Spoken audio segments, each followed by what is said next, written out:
A fruitful exchange of ideas and perspectives. Please stay with us. We are about to begin. Ladies and gentlemen, welcome to Maritime Potpourri 2026. Our program on Rising Maritime India will begin shortly.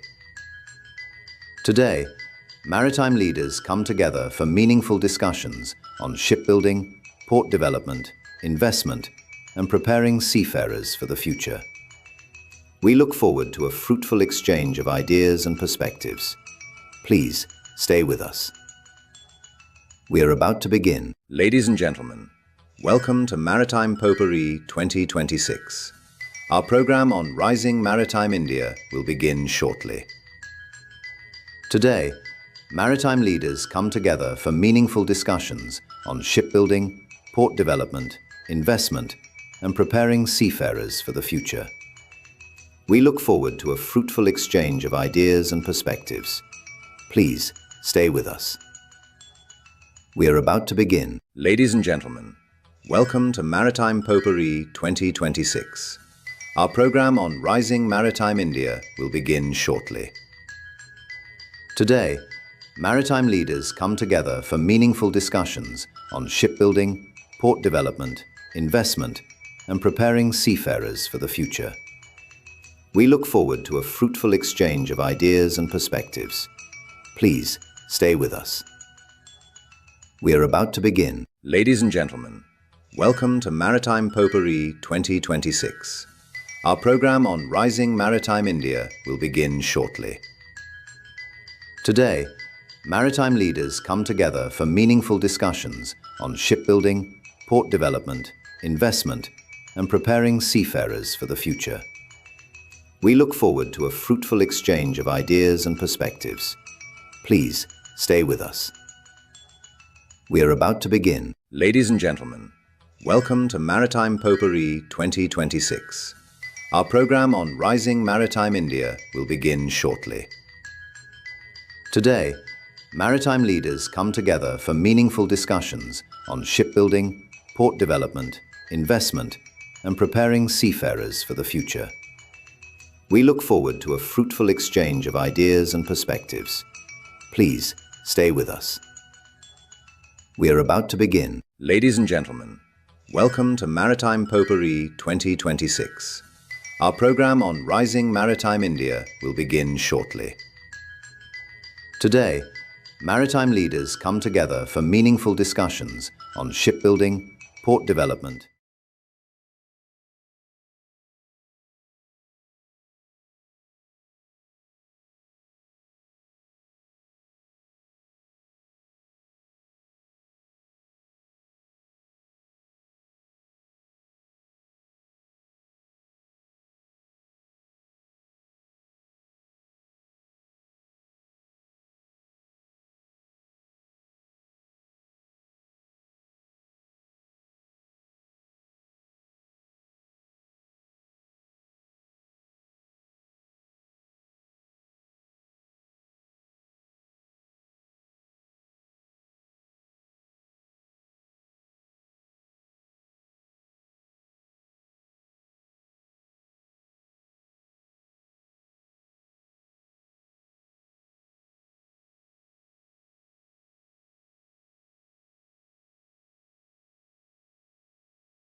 Good morning, ladies and gentlemen. I would request all the attendees to please take your seats.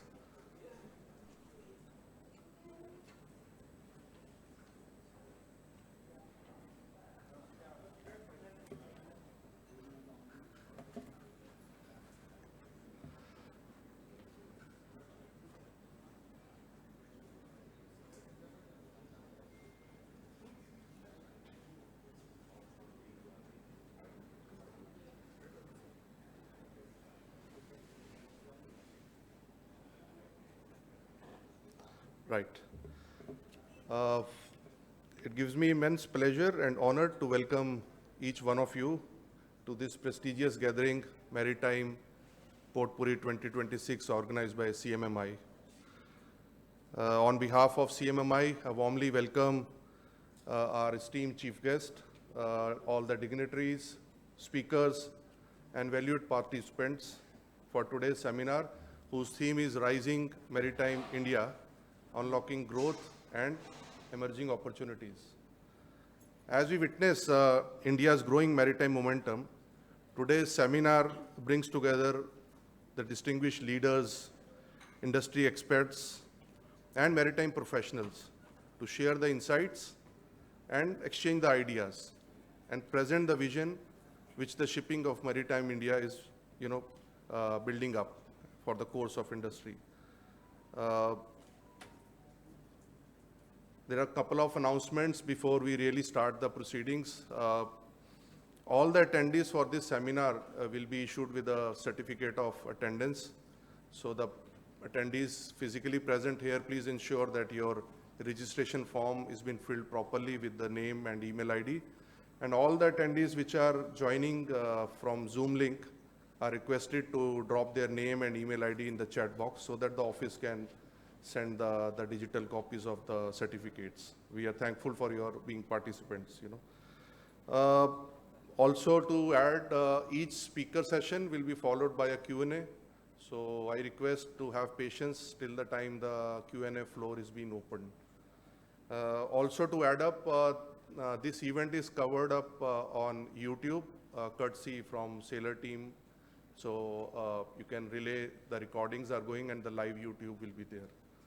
Now, without taking further time, we are already a little late in the proceedings. May I request our distinguished dignitaries to kindly grace the dais. Ladies and gentlemen, please welcome Shri Sushil Man Singh Kopre ji, Additional Director General of Shipping, DG Shipping Mumbai, escorted by our CMMI Master, Captain M.P. Bhasin.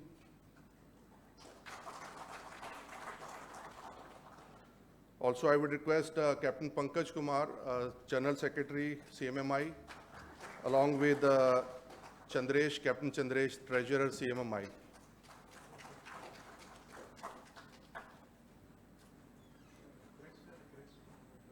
As a norm, before we start the proceeding, to mark this auspicious beginning, we will now proceed with the ceremonial lighting of traditional lamp. So I'll request all the dignitaries to come forward for the ceremony. We have match.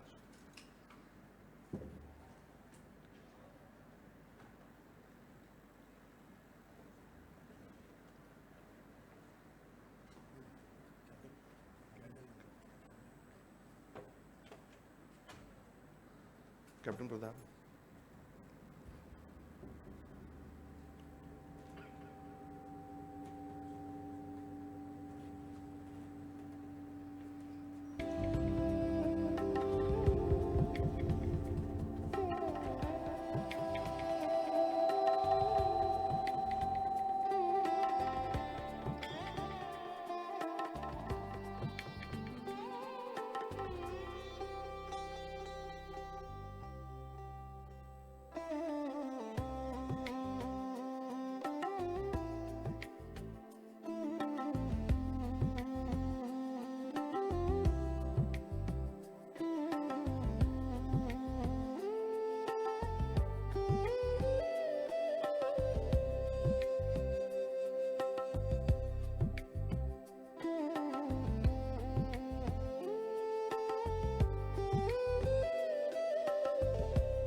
Thank you to all for doing the ceremony. May I now request and invite our CMMI Master, Captain Dr. Bhasin, to please formally address the gathering and have a potpourri opened up. Thank you.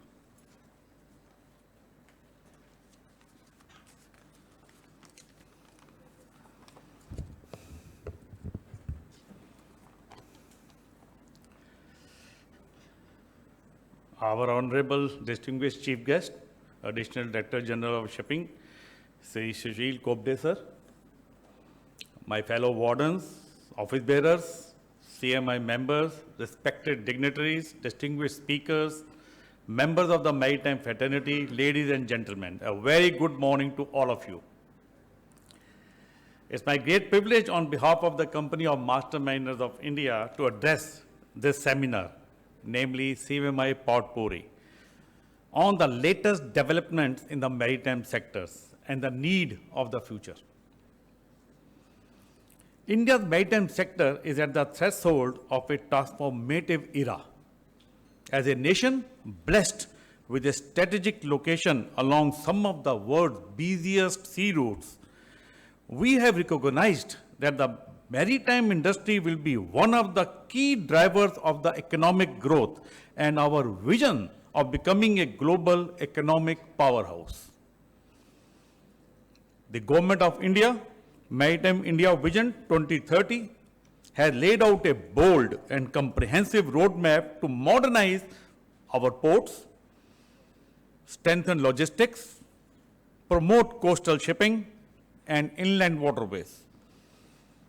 Additionally, in the recent past, we have seen incursion of the shipbuilding and ship repairs embrace digitalization and position India as a leading global maritime hub. This vision is possible only with the support of each and every one of us. We are part of it, and it is our duty to do whatever we can to strengthen this vision. There is also significant emphasis on the sustainability, innovation, and the development of a highly skilled maritime workforce. And that is where we will be discussing today during the seminar. These initiatives are beginning to reshape our maritime landscape. Major port capacity is expanding. Digital technologies are improving efficiency. Green shipping initiatives are gaining momentum, and greater investment is flowing into maritime infrastructure. However, the journey is not without challenges. Geopolitical uncertainties, supply chain disruptions, evolving environmental regulations, the transition to the low carbon shipping, cybersecurity, and the need to continuously upgrade maritime skills require all stakeholders to work together with a foresight and determination.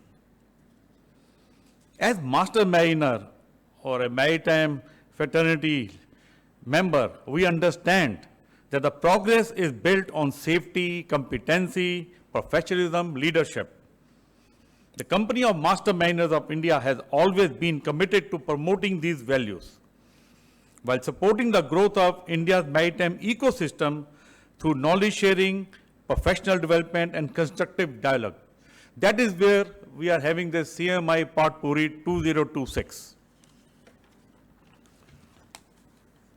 Today's seminar brings together policymakers, industry leaders, ship owners, port authorities, maritime educators, regulators, and seafarers to exchange ideas on the latest development and to explore how we can collectively contribute to the successful implementation of MIV 2030 and India Amrit Kal Vision 2047. I am confident that the deliberation today will generate valuable insight, foster stronger collaboration, and inspire innovation solutions that strengthens India's position as a leading maritime nation. Already Captain Bhalla has announced something we are doing first time here, The two of the first time things are being done now with CMI. First, from today onwards, we'll be giving everybody a certificate of attendance. And that's the first time we are starting. And the other thing, which you will notice little later, first time we have made a souvenir, the trophy, with the logo of a CMI. So everyone, all the panelists and speakers will be giving the trophy, and that's the trademark of the CMI now. The trophy will be in the shape of a CMI logo, and that's the first time for this. I extend my sincere gratitude to our chief guest, sir, distinguished speakers, panelists, our partners, sponsors, and each one of you for your presence and participation. With these words, I wish you all a highly productive and engaging seminar. Thank you.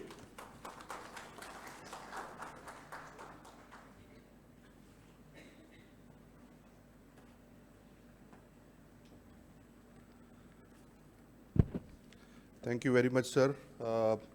Your words have been very inspiring. Your vision and leadership continue to guide us, and strengthen the maritime fraternity. And truly privileged to have your directions. Thank you. It is now my distinct honor and privilege to welcome our chief guest of the day, Shri Sushil Mansingh Kopdeji, IPS Additional Director General of Shipping, DG Shipping, Mumbai. Shri Sushil ji, an IPS officer of 1995 cadre, Bihar cadre, who has distinguished career in public service, holding several key leadership positions, including Superintendent of Police, Deputy Inspector General of Police, IGP, and Additional Director General of Police. His exemplary service has earned him prestigious honors, including President's Police Medal for Distinguished Service, the Police Medal for Gallantry, and Police Medal for Meritorious Service. A master's graduate in engineering from prestigious institute that is IIT Bombay, Shri Kopdeji brings a unique blend of technical expertise and administrative excellence. Since joining the DG Shipping from April 2025, he has been contributing significantly towards strengthening the Indian Maritime Administration as well as regulatory framework. Sir, we are truly honored to be with you be with us today, and look forward to your valuable insights. Request all gathering to kindly welcome Shri Sushil Mansingh ji Kopde with a round of applause.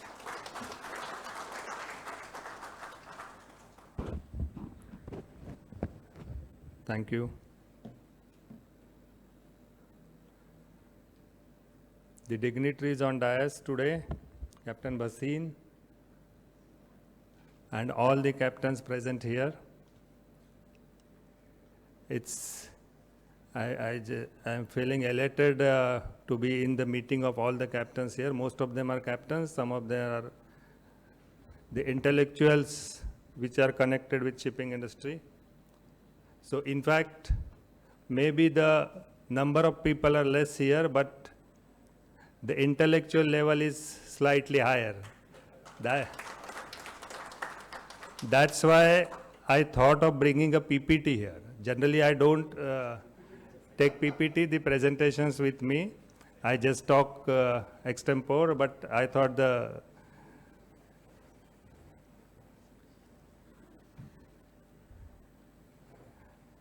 since the industry leaders are here, the stakeholders are here, and generally people who thinks the think tank of the shipping is here. So I would come prepared with the PPT, what Directorate of Shipping is doing and what they're planning to do. So it's about that.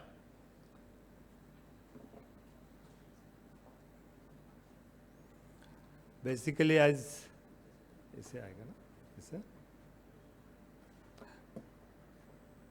basically, before we start, as you know, the pillars of shipping business as a business is one part, it's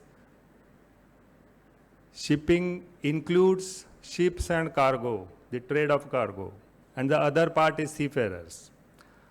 So the shipping includes ships, that part is being taken care of in today's seminar or this today's workshop. One part is shipbuilding, the second part is port investment, and the third is seafarers. So I think the topic for today's seminar is very apt. So I would just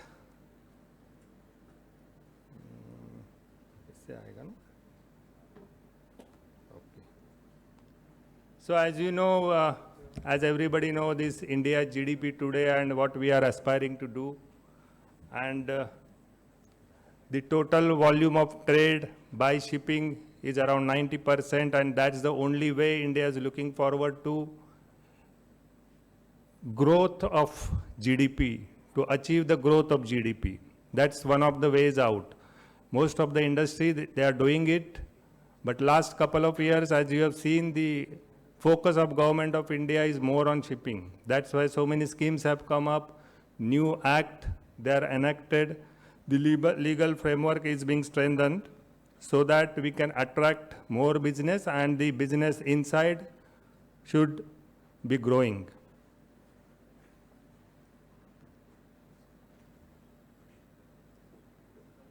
So this is Director General of Shipping. At present, in fact, it is transitioning to DGMA.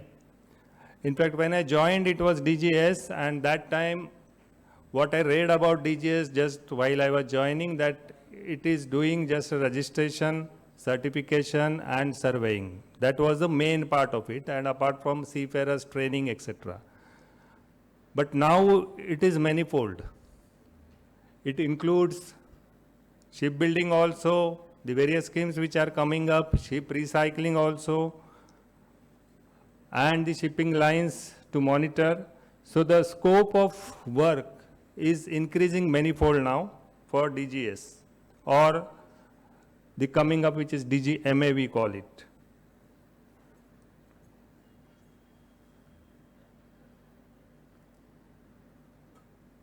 So DGMA, apart from what it is doing, especially in today's geopolitical situation, it has tasked with monitoring especially the seafarers and the ships also, but major part was seafarer, how they can be rescued whenever required, safely and secured way. So we have, as of now, this is yesterday's data, 9 Indian vessels within Persian Gulf, 47 which are from high risk zone, including both the foreign and Indian flag. And so far, we had a quick response team at DGS, which was very much instrumental in coordinating with different agencies, may it be MEA, the missions abroad, the Coast Guard, Navy, all the agencies, and they could evacuate 3,819 seafarers from that area safely. This is just the one part. So this is only repatriation, because you know in that area many of the ships, they are not even covered under PRI. So there were quite difficult tasks to get them repatriated, to fund them also to get the repatriation. We made use of SWFS to a great extent during that period. I must thank SWFS also for that. And this is just one part of it. Major problem was to get them contacted to the NOKs. The NOK, the next of kin, that is the relatives or the family members of seafarer, were quite, that time they were very much disturbed because they could not contact their ward who was on the ship. So for that, our team worked very, very hard, and they could get it done so that at least that trauma part we could handle very easily.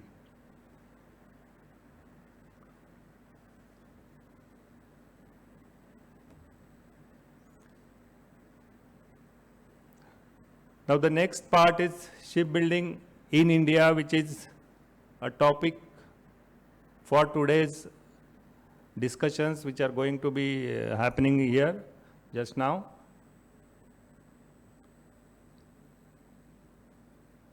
So shipbuilding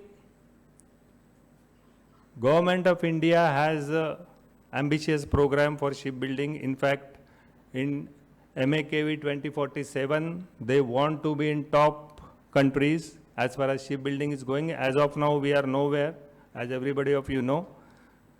Unless, because it's not only the shipping part at the highest level, it is understood that it's not only about trade. It's very much of a strategic importance. Now we are seeing it in the present geopolitical situation. When we are getting the Indian flag vessel out of Persian Gulf, we can actually bargain for it. But if it is other vessel, what we can present to the countries which are actually controlling the area. For our flag, we can do it. We can say they are our ships, and whenever required, they can be of help also. We can direct them. So that is of strategic importance as well. So if the shipbuilding also we can go to the next level, so it will be helpful for us not only for trade, but otherwise also strategically. So that's the very idea that this business should get an impetus from government side. That's why government is doing it, because that's the purpose behind it.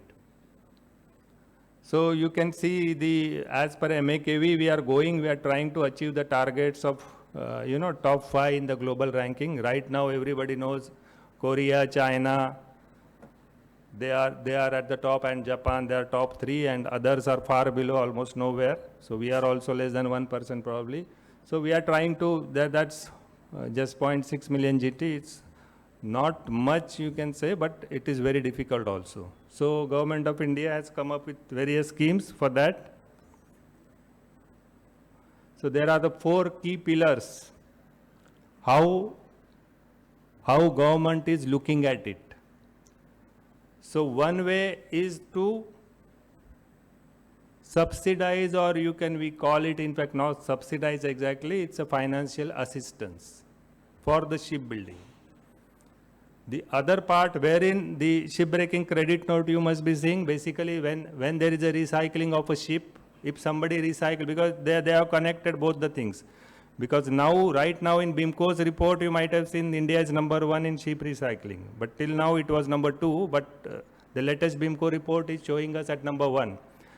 But we want to achieve further, because we have 115 HKC compliant yards at Alang only in Gujarat. So in fact, day before yesterday, I think yesterday only, we had a meeting with Norwegian group here. They were here. Consul General was in DG Shipping, and we had a discussion with them. They want to bring their ships for recycling to India, but that are various, because of European Union regulations and Basel Convention, etc. They had some bottlenecks, but we are trying to solve it. We are trying to resolve it so that they'll come to India and for the ship recycling. And ship recycling, what exactly we are giving them as a subsidy or the assistance is the almost 40% they'll get the credit note. When a ship is recycled here, they'll get a credit note of 40% of that value, and that can be used for shipbuilding in India. So it's like 2 birds in 1 stone, we call it. So it's like ship recycling, we want to give impetus to it, at the same time to shipbuilding. So that same credit note can be used for shipbuilding in India. So that way they are trying to achieve it, but getting that credit note also is not that easy, because there are always a cash buyers in between. When ship recycler, it's not directly company who's doing it, ship recycling, but there are various bottlenecks. We are trying to resolve it. At the same time, these 2 things, apart from these 2 things, the third thing, what government is thinking of, to support the shipyards in India. Unless we have shipyards who can, build the ship, it's not feasible that we are just getting orders and doing nothing. So that's the third part of it, wherein the shipyards qualitatively can be improved, and the quantitatively also, the capacity wise, so that they'll be able to meet the demand. So for that also there are the funds are being pushed into that area by Government of India. And lastly, of course, the legal policy, etc. As I already told you about the Norwegian group discussion yesterday also, and at various forums, we are bringing it up that because of various conventions, HKC should prevail. The Hong Kong Convention should prevail, then only it's possible, but there are various conventions, especially in Europe, so they have quite stringent laws there. So these 4 pillars we are trying to move to achieve our shipbuilding dream. So this is what I have discussed already. I don't want to, because I have been given 10 minutes, so accordingly I'll go on. So there is a comprehensive shipbuilding portal also is being developed. It's under development. It's likely to come up maybe within 4 or 5 months it will take. So wherein we will have all the data online where you can transact. In fact, for the foreign companies which are coming to India, which are likely they want to come to India, they should have such type of portal which will be very much useful. So that's why it was thought of.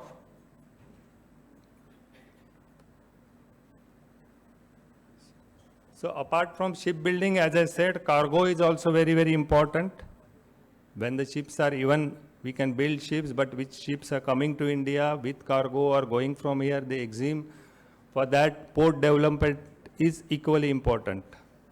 So ports, we have 12 major ports and all other ports.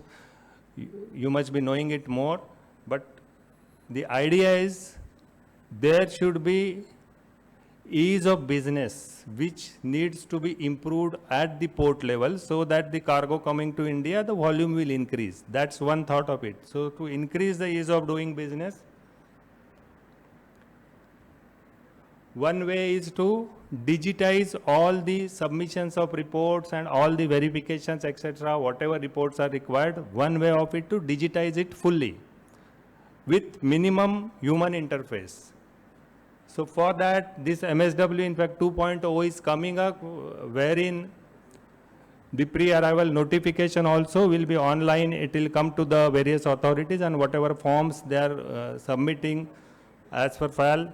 So those forms they'll submit online and they'll come through MSW directly to various authorities, including customs, Coast Guard, whatever authorities they require it, they'll get it. So IPA is developing it, this MSW, and we will be monitoring it. Apart from that, the coastal shipping also is a part of shipping as a whole.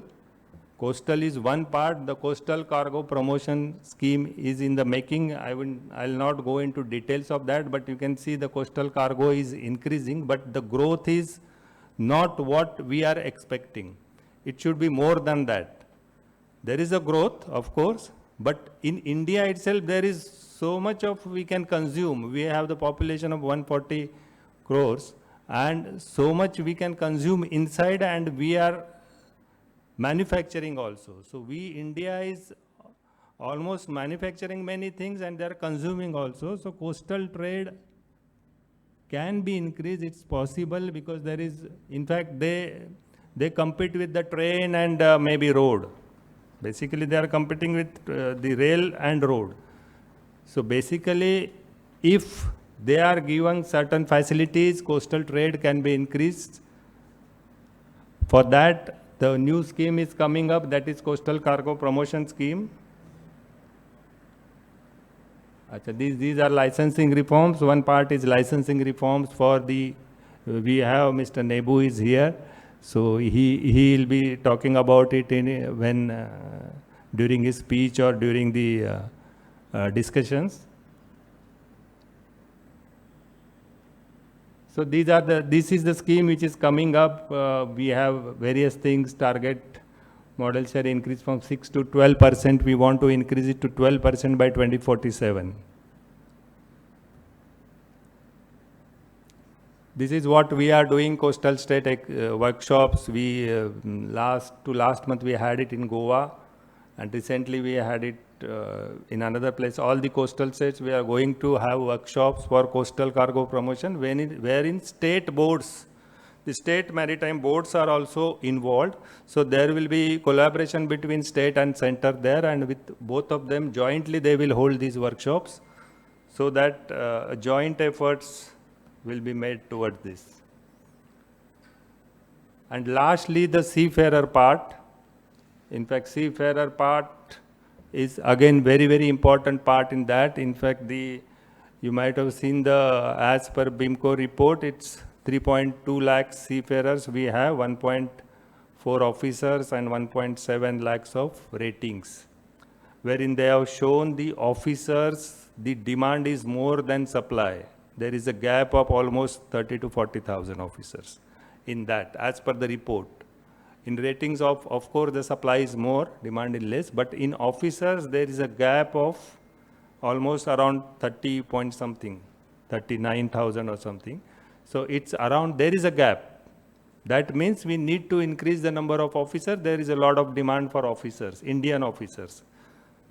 So we must think about it.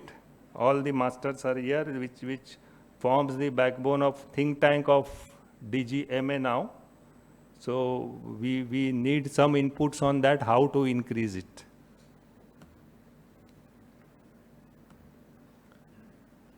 So this is the seafaring scenario. You already know it. We are targeting 20%, but as of now, it's 12% only, 12.2% to be precise, as per the report.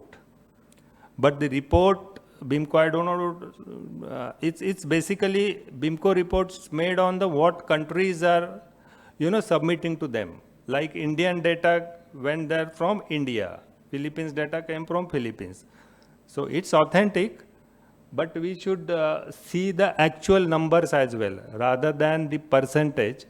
If you see the 21 BIMCO report, let's say 5 years back, the number of seafarers were probably around 2.2. So now they are 3.2. That time it's almost 50% increase if we compare to 21. So in five years, it's almost 40 to 50% increase in number of seafarers.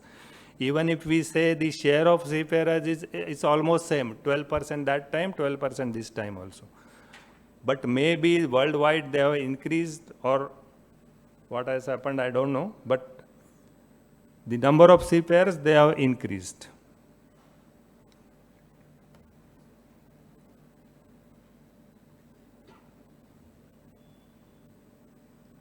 These are some of the welfare initiatives we are taking for seafarers, apart from what we did for their repatriation and all the things I just talked about this during the war time. In fact, it's still going on, but that initial period was quite difficult. So these are some of the initiatives we are taken. In fact, during that war, when the seafarers generally repatriate, they come to DG Shipping office and we have a debriefing with them. So during that also, we could see the trauma through which they have gone. And they were quite disturbed. Most of them, the seafarers, they were quite disturbed because many a times they had to remain in sea for 7 to 8 hours because they had to jump off the ship because it's in flames, and by the time rescue boats went there, it was almost 7 to 8 hours in open sea. In fact, more also sometimes. So it's really traumatized situation. So our first initiative, that is Sagar Mein Yog, which was thought of to give them some basic idea. In fact, it is going to be mandatory in pre-C courses. The module is already made. It will be mandatory in pre-C courses because they should need some idea of yoga so that afterward they can use it whenever required. There are so many things, at least it's a sort of introduction to yoga. Like in our training, the basic training, yoga was a part of it. One period used to be yoga every week or 2 periods every week. So one module was there of yoga. So in fact, that day on Yoga Day, I went there for in MTI Powai, this time we celebrated Yoga Day there. So we have cadets and some yoga masters, they have come. So they told me, you know yoga? They asked me, because whatever you were doing was quite correct.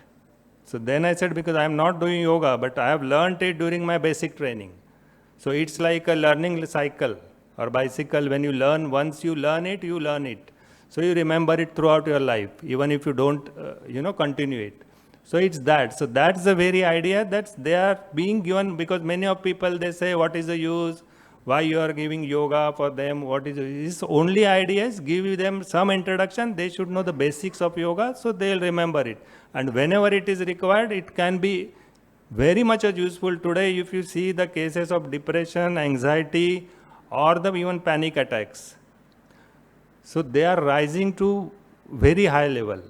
In fact, the psychosomatic diseases, they are going very, and especially in this field, wherein they are staying isolated on the ships, outside, nobody to support directly from close family members. It is very, very difficult to maintain your mental balance.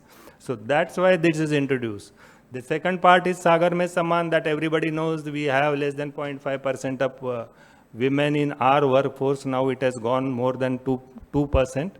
So we are supporting that Sagar Mein Samman to increase the number of seafarers, because unless we include, that is a common principle, unless we include our 50% of workforce in shipping, we are not going to grow much. The third is Pranam Health Race. It's at the airport. The basic purpose behind this was, we had cases wherein our seafarer going in to immigration, and from that they were sent to police. And then they go to police custody, and then FIR is done against them, and then he is in a soup. So it's very, very difficult for him to come out of that. So what we are doing is, at Pranam, outside the airport, they are checking their documents. If they are correct, then only they go in. So there is very little chance to have them caught at the immigration. So outside, if the certification is not proper, etc., they are sent back. So that's the very purpose behind this. So this is basically is a seafarer welfare initiative.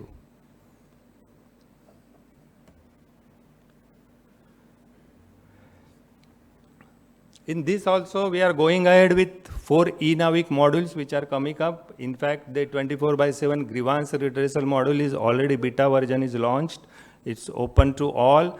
We are getting the complaints or the grievances from the seafarer which are registered. We have the matrix, escalation matrix in that, wherein the grievances can be escalated to higher level, there with a stipulated time period for every type of grievance. There are categories, so that it will go to highest level also. And there is a scope for appeal as well. So this is being extensively used. Chartered seafarers, they have started using it extensively already, and it will increase day by day. The second module is crisis response module, which is likely to come up maybe this month. This is about the crisis. And the third module is very important module. This is MTI module, that is Maritime Training Institutes, which is a topic for today's seminar. The training of seafarers. The future training we are calling it, but present, actually whatever training we are giving, it should be qualitatively at the best level. So the idea is, what we are doing, there are many MTI, the seafarer should know to go to which MTI, to where to get the admission. That is the basic problem. Whenever a seafarer, and the other way around, if you see, there are very good institutes, but they get very small pool of seafarers, because it's not extensively publicized. Because one institute say they want 40 seafarers, they will get maybe 400 seafarers pool. From that they will examine and they will take them. But through the portal which we are making, it will be extensively publicized, and they will get better talent. The idea is they should get best talent out of it. The best institute should get best talent. That's the very idea wherein we are making MTI, and we have a comprehensive inspection plan for betterment of quality of MTI and maintaining it. And also the dynamic batch sizing is part of it, wherein if the placement records for previous few years will be automatically calculated, and on the portal it can be shown that the next batch will be of how much. It can be reduced.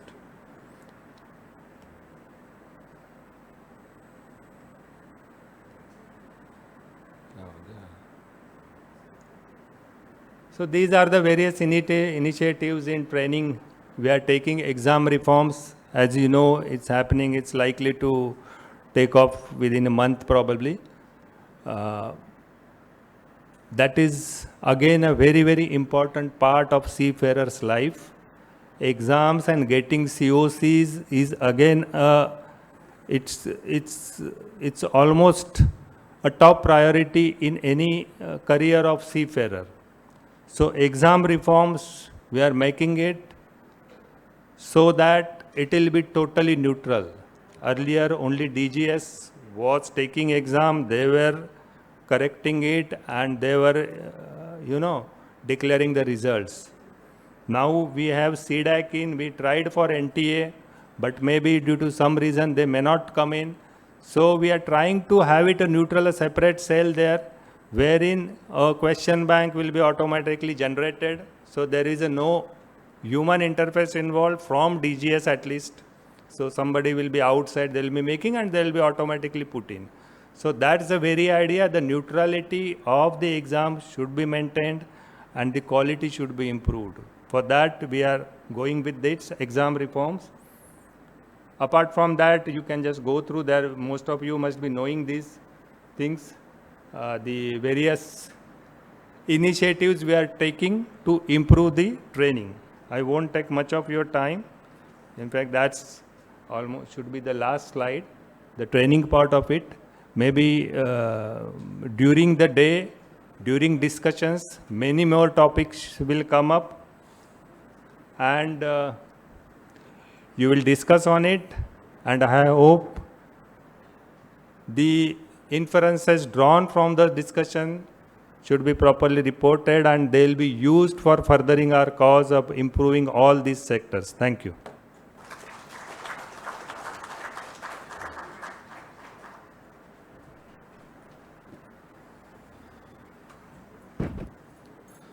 Thank you, sir, for providing the insights and the steps taken by the DGMA. It's been very informative, and it's really set the tone for this seminar. Thank you for doing it for us, sir. May I now request Captain Bhasin to please felicitate Shri Kopde ji with the sapling and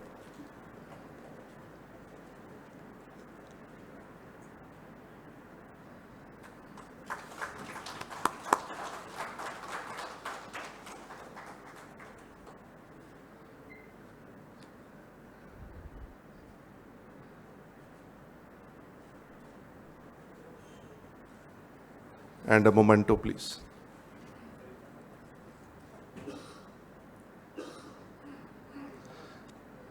This is also inaugural of our memento by hands of Shri Kopde ji.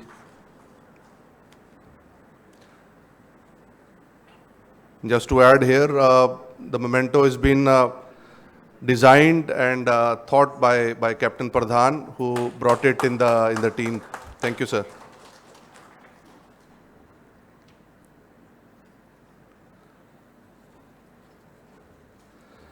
With this, we move to the next segment of seminar, and I kindly request all dignitaries to please join in the audience. Thank you.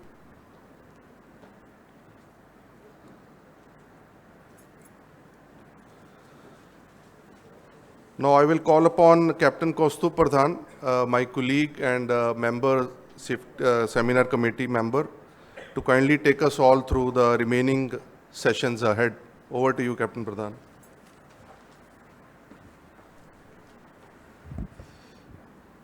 Thank you, Captain Bala. And welcome all again to this Maritime Potpourri 2026. I am Captain Kaustubh Pradhan, and I'll take you to this next segment, where maybe you must have already seen on the screen, we will be having two speakers in this session. Port development in India is a major infrastructure priority. As we just saw on the slides, 95% of international trade by volume and 70% by value moves through maritime transport. Efficient ports reduce logistic costs, improve export competitiveness, support industrial growth, And the Indian government has taken up these very measures to develop this infrastructure. Some of them are, as you know, Sagarmala project, connecting inland shipping. We have modernization of existing ports. India has 12 major ports and more than 200 minor ports, which government has now decided to develop. The developing efforts include development of new ports on a scale of Vadhavan. As you know, Vadhavan is coming up in a very big scale. Improving the connectivity by rail and road to these ports. Participation by private sector, that is also a very important part. And continued investment in modern ports, multimodal connectivity, digital technologies is what is expected to support this initiative. And to tell us how all this can be done and what we need to do to achieve these goals, we have none other than Captain Unmesh Abhyankar, who's associated with Adani Ports. Captain Unmesh? As we all know, Adani has already taken over several ports for development, and Captain Unmesh Abhyankar has been the central pillar around whom this revolves. He has gracefully agreed to share his ideas with us on how a future port should be. What makes a port a port? Captain Abhyankar has modern ideas, the vision and the dedication to achieve something which has never been done before. These are the very qualities which made him head the ports and shipping sector with Adani skills. Yes, he directly reports to Gautam Adani. Prior to his current assignment, he was a head ports and shipping Ambuja Cements Limited and the CEO of Adani Dredging. And in the earlier role held his position as a president of Adani Ports Special Economic Zone. He spearheaded the business excellence, IT techno-commercial, COEs for engineering, planning, technical training, amongst others. In a very short time, he has been instrumental in effecting long-lasting changes for the multiple sites of APSEZ. Some of his most recent accomplishments include activity-based costing and standardization in the SOPs, which have unlocked additional value for his company. He has been actively involved in shaping the company's long-term vision and future direction. He was the CEO of Mundra Port, where he spearheaded the port's stellar performance and supported it to grow from a modest two-jetty port to India's largest private port, as we know it now. As volumes grew exponentially, he ensured that the infrastructure and operational capabilities were scaled ahead of the times, ahead of the demand, and he delivered at the desired customer services smoothly and seamlessly. As he told me during one of our conversations before this event, that the port must wait for the ships, not the other way around. The ship should not wait for the port. The berth should always be available. That's the way to grow business. Qualified as a master mariner, Captain Abhyankar has 47 plus years of working experience, spanning across the shipping activities, leading teams, resulting in delivering outstanding performance. An avid propagator for adoption of technology, he personally designed and built dredge operation management system, first of its kind in the world. In the dredging industry. Thanks to his passion, the organization has a distinct culture of thinking, ideating by the employees at all the levels, including continuous improvement. During his leadership at Mundra Port, he has been conferred many awards by the port's logistic industry as well as the other industry. In recognition of his exemplary contribution to the industry, he was conferred upon AMA Metro Chem Outstanding Manager of the Year 2013. And he was also conferred the Shipping and Port Personality of the Year in Gujarat Junction 2015. Overall, a very well-decorated person. With that, friends, may I present to you Captain Unmesh Abhyankar.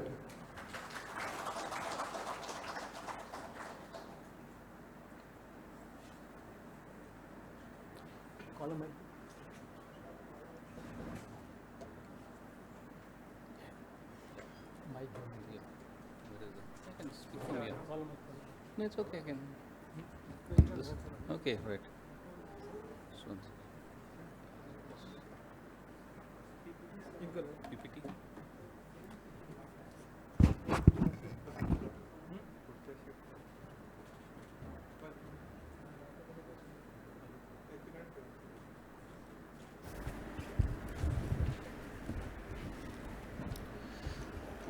कुठलं वर खाली? Which is the one?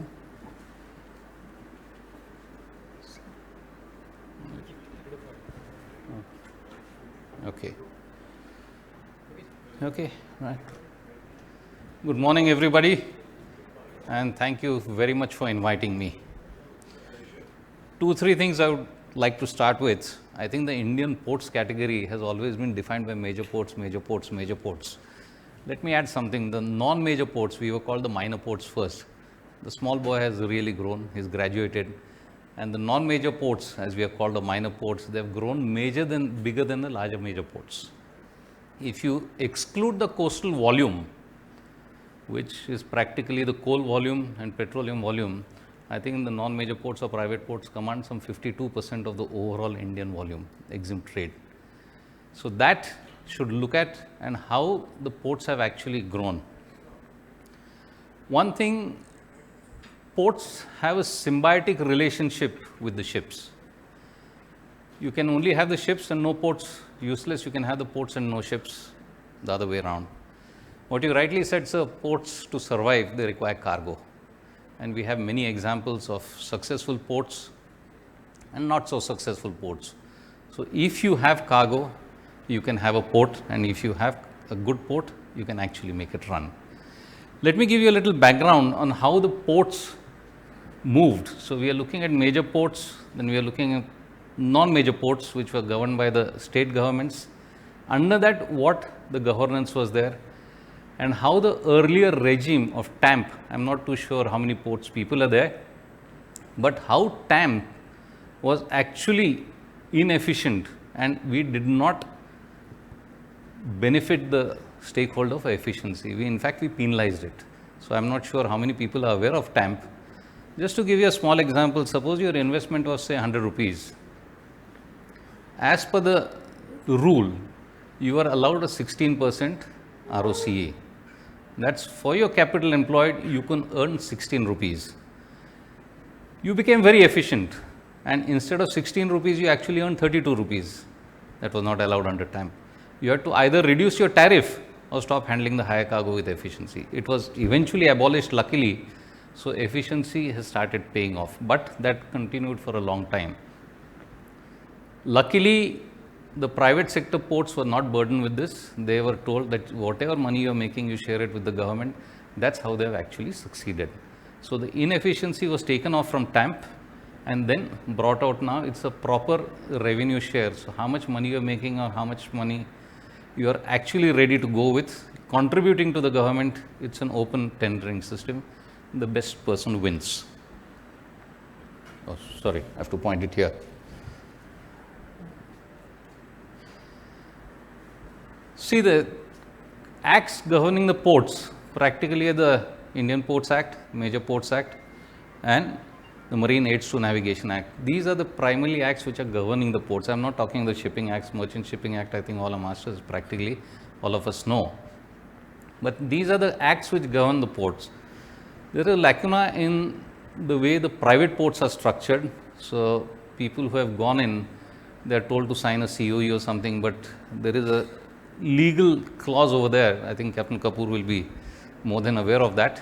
So therefore, to govern all that, this thing is, I'm not getting more into it. The idea that was given to me, what a future port should look like. So I'm just giving you a background of this. I think what you rightly said, 12 major ports, coastline is increasing, 200 plus non-major ports.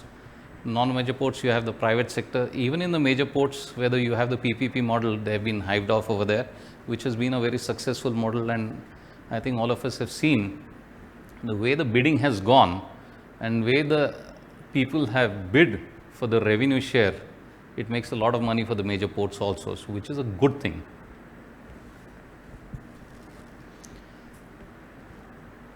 port structure, which I started off with, what you see on the left hand side is the major and non-major. In the major ports, what we are looking at, JNPT, Kandla Port, Paradip, these are all major ports. Under the major ports, you have the Major Ports Authority and you have the PPP model where you get lease for about 30 years. The risk is taken by the major port because they have done a navigational channel. Cargo is already there in the ecosystem, so you're just putting your furniture over there, that's your equipment, and then you're all set to go. When you look at the non-major ports, you are actually given a virgin piece of land where everything that you do is up to you. So therefore, you're giving a 30-year lease period. West Bengal was actually ahead of the curve by giving a 99 years lease for Tajpur. It hasn't happened, it might happen now in the future. But when I say 30-year lease, is it enough? Personally, from where we are, I don't think it's enough, because 30-year will give you one capex cycle. And if you are not going to modernize and you are going to hand over that port back to the government, nobody is going to invest that capex cycle. So when you're given a 99-year lease, at least you're looking at 3 capex cycles and keep on modernizing, and you have to be ahead of the curve if you have to keep your costs under control. And eventually it's you and me who are benefiting, that's the customer. Let me just give you a few numbers. Road costs 4 rupees 50 paise per ton kilometer, I think we are aware of that. Railways is about 1 rupee 10 paisa to 1 rupee 70 paisa per ton kilometer. Ocean freight, a Cape-size bulk carrier, will cost you 16 paise per ton kilometer versus an inefficient small 4,000 tonner will cost you about 1 rupee 10 paisa. These are the numbers which, therefore, when everybody says coastal shipping, but you require cargo. I'll get to that a little later. But these are the numbers. Is it profitable? Of course it's profitable, but you require a port, you require a ship, and you also require the cargo. If you don't have cargo, I don't think we're getting anywhere. So, regulated by government, joint sector, private jetties. So when we started off on the ports journey, originally they were captive ports. So you had a steel plant, you were given permission for a jetty, you could only handle your cargo, no commercial cargo.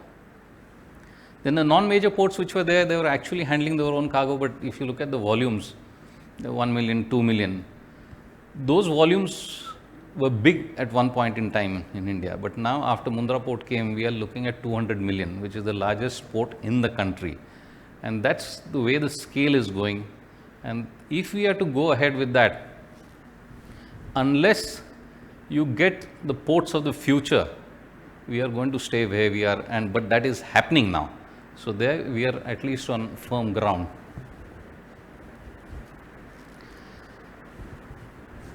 Just to go through this slide, I think you can read, but what I said is you have the BOT, DBOT, FOT, and multiple models are there.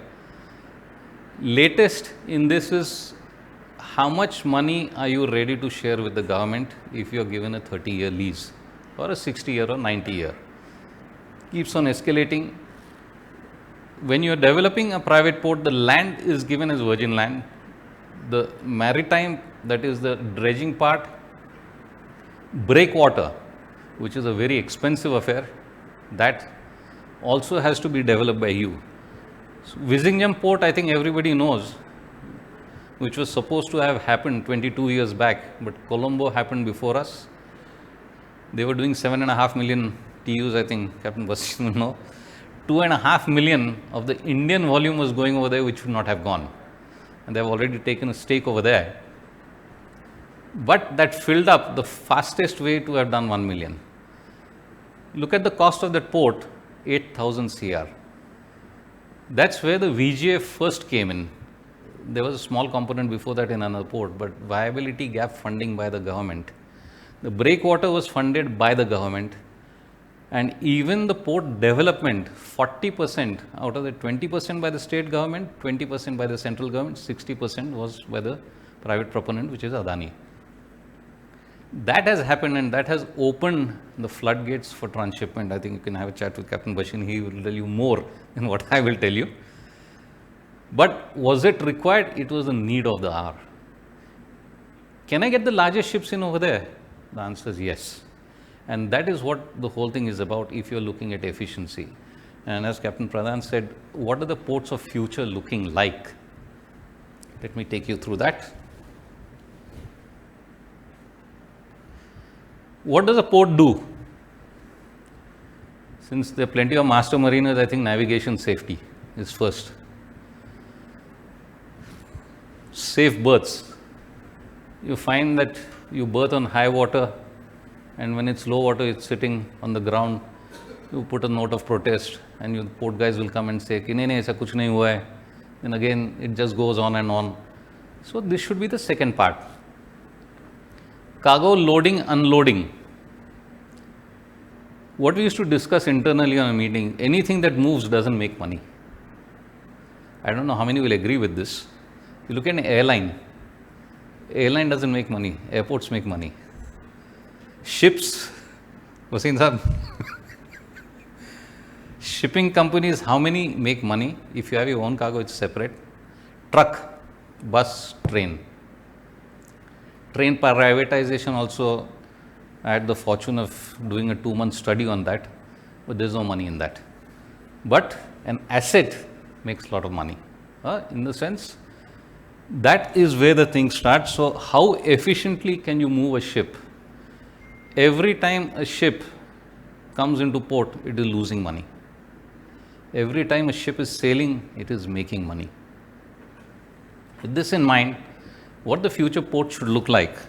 Look at the storage, efficient storage. Now, if I ask anybody a question, most of the mariners, I have also been one. One thing that we know on the ports is Harbour Master and FSI. After that, what happens? Do we really bother?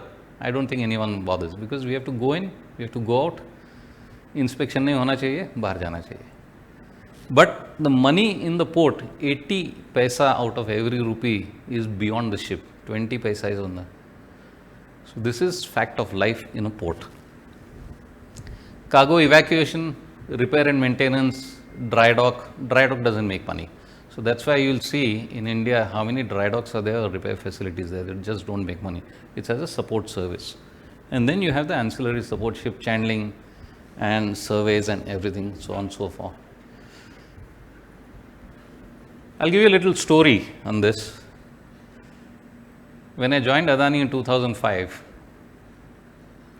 the chairman, one day he calls me at 11:15 at night, and that's generally what time he calls. He says, "Unmesh, ULCC apne ko Mundra mein lana hai." So I said, "ULCC can't come. Kyun nahi aa sakta hai?" He is a businessman. So I said, "ULCC draft is 25.5, and with the Gulf of Kutch, you can go up to 22.5, max 23. Dredge क्यों नहीं कर सकते हो? ऐसे dredge I can dredge the port, but gulf of Kutch कैसे dredge करें? क्यों नहीं हो सकता? This was the discussion, and then when I met him in the office, then explain to him, but technically हो सकता है ना? ऐसे टेक्निकली सब कुछ हो सकता है, but at what cost? That is the thought process for a future port. Second interaction was tugs. What was the largest tug we had in the country those days? 50 tons. My discussion with the chairman was, we require a 72-ton bollard pull. We were ahead of the curve. I think all the marine fraternity used to make a statement that itna bada tug leke kya karoge? Today, we have set a standard of 72. We are talking of 80 and 90 with the bigger ships. Last but not the least, on multi-purpose versus fit for purpose.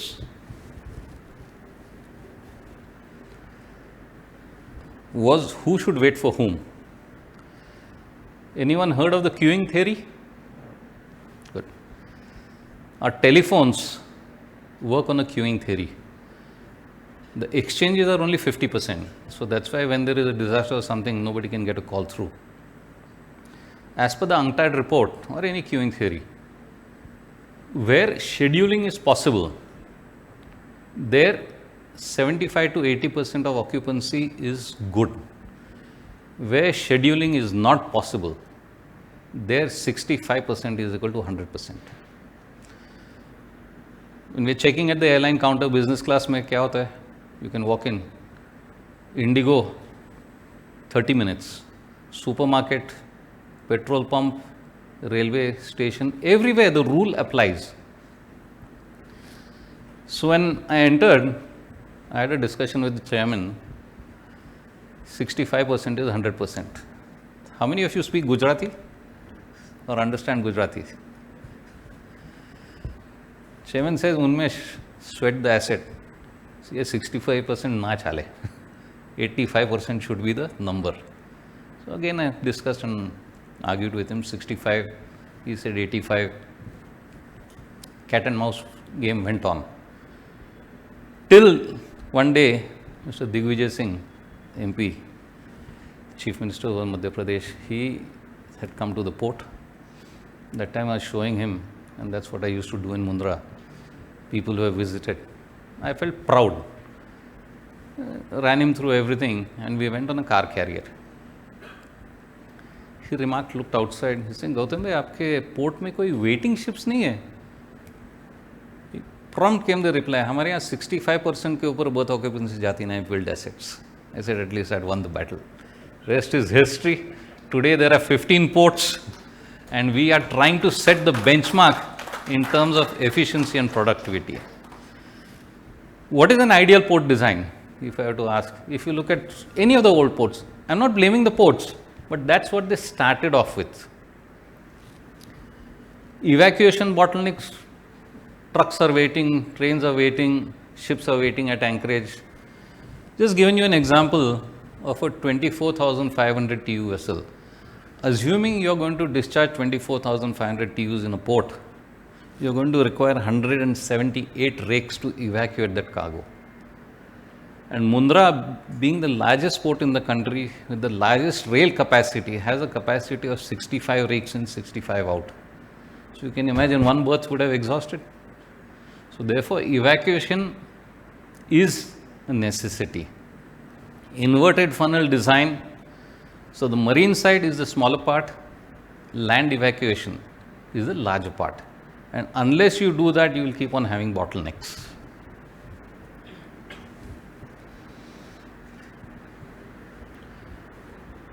This has been our philosophy if you are looking at a future, I am not saying future proof, future ready port. Who should wait for whom? Since I have also been doing pilotage for about 9 years, in Mundra we had actually started something where we said, if I am not able to provide a pilot on demand, that is, if you say 9 o'clock in the morning, I don't give you a pilot at 9 o'clock, I'll pay you $300. But if you come late, demurrage dispatch, you pay me $600. Initially people thought, hawa mein baat kar raha hai. And just to prove my point, I actually delayed a pilot. I said, paisa dekhe to dekho, at least they'll start believing. And this is what I say, berth should wait for ships, gates should wait for trucks, and train handling should wait for the trains to come in. If you have that, you have the basis or the design of a future port. When you say the design of a future port, what does it have? Is it fit for purpose or multi-purpose? Multi-purpose में हम सब कुछ कर सकते हैं. No. Fit for purpose. You decide on the commodity. You design the asset around the commodity. I think containers everybody understands because that's what gets published in the papers. Can you imagine handling LNG on a container terminal or handling coal? We used to do that before, but not anymore when we started off. So, multi-purpose means inefficiency. But any port which starts anywhere in the world, it starts off as multi-purpose because that's the kind of capex that goes in. And later on, we start looking at fit for purpose. Design the asset around the commodity that you are handling you're only going to have efficiency and nothing else.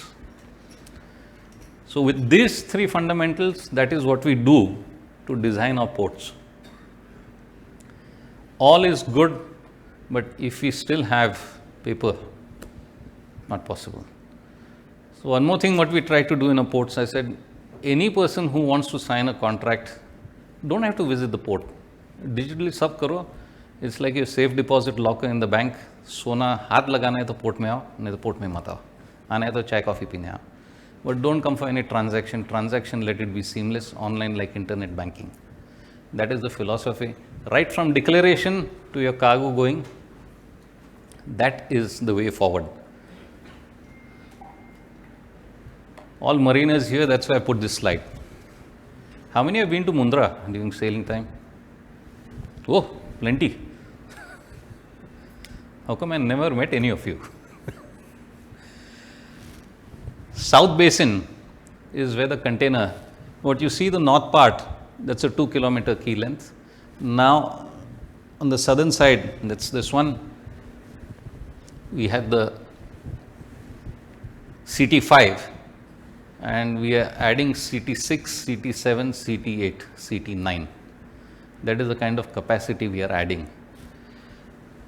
Now you have 3.2 knots current.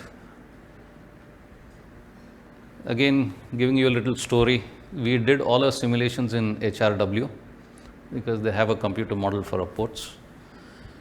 So we are doing the simulation for Dholera port. It didn't come up because that island shifted 1.5 kilometer during every season, so it got stalled. When I was actually doing the simulation, I was going straight, parallelogram of forces, and the entry was there. Gautam Bhai happened to be in UK, he came. And he asked me, Unmesh, तेरे को उधर जाना है, तू इधर क्यों जा रहा है? I said, because of 4.5 knots of current. If I head here, I'll reach there. Second question, that's why you want a wider channel in Mundra? I said, yes. But Mundra is only 3.2, not 4.5. Kitna chahiye? I said, 500 meters of opening. This is what it is there. Being a pilot, pilots are in demand. But I had to make it person agnostic. 24/7 berthing, the Malacca Max can go in 24/7. Navigational buoys, they are, as I say, digital or virtual buoys. I think everybody must have seen them nowadays. All our ports, we have designed them with virtual buoys. Physical buoys are still required by regulation, but practically everything is virtual. Advantage of a virtual buoy, I can sit on the laptop, change it from here to there, it's there. But physical buoy, pick it up. So going over here, person who's not comfortable at night, he's seeing the breakwater lights and he's saying, are we sure we're going? But 24/7 berthing. So vessels should not be kept waiting. That's why I've added this slide.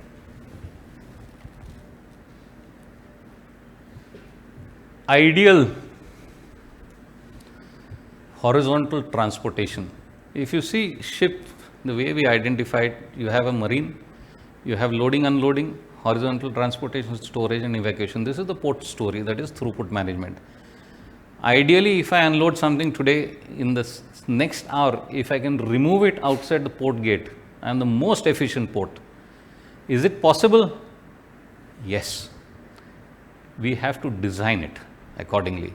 If we are not going to design it, we can keep a fingers crossed कि ये होना चाहिए, वो होना चाहिए, नहीं होता है. So when you look at this, people who have done stevedoring, they say it takes about 2.5 minutes to fill a truck. The hoppers that we have designed for trucks in Krishnapatnam, 30 seconds you can load 32 tons.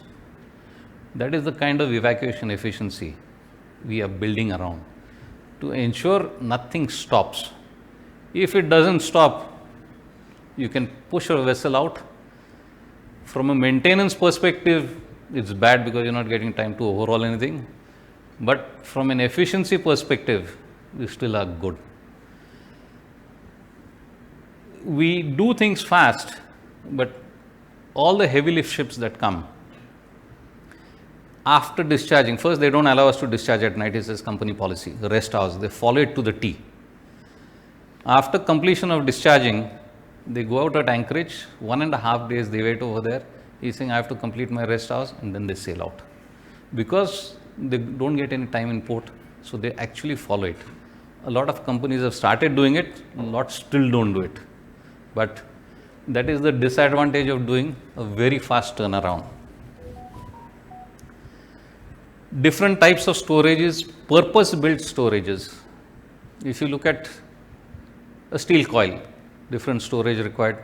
You look at bulk, enclosed like fertilizer, you don't want it in the open. Coal, not a problem having in the open because you can have a firefighting system, sprinkling system, it's not an issue.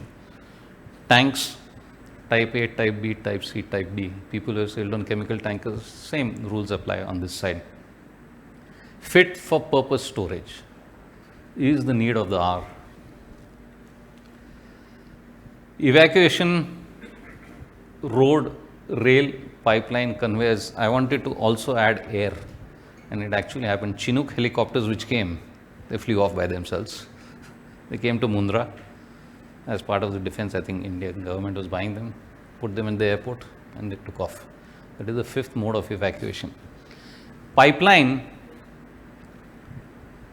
Bhatinda refinery, Panipat refinery, and HRRL refinery, all 1,000 kilometers away from Mundra.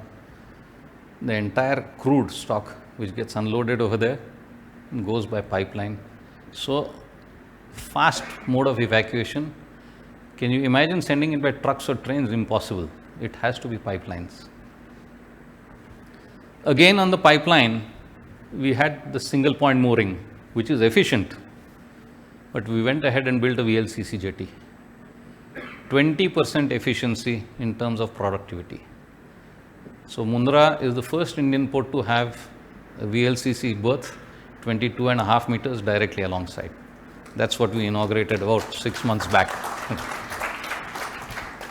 There again the discussion, what Captain Pradhan said, future ready. A discussion hua. He's saying, can you know the energy that comes? Initially I had proposed a sea island. I said, later on I'll gravitate towards this. Piles का size क्या रहेगा, खर्चा कितना आएगा? I said, खर्चा same आएगा. You look at an SPM, you look at OPEX plus CAPEX versus you look at a CAPEX plus OPEX. 20% higher productivity, 50% saving on the cost. You have to dredge. Luckily, we have our own dredging fleet, so we know what dredging is all about. But therefore, faster turnaround. What a VLCC would have taken 40 hours, now 36 hours or lesser than about 30 hours turns around. 320,000.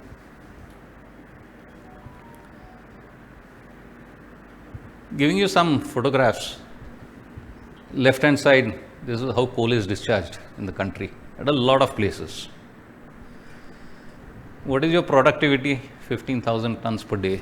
You put down your gangway, कोयले में पैर जाता है.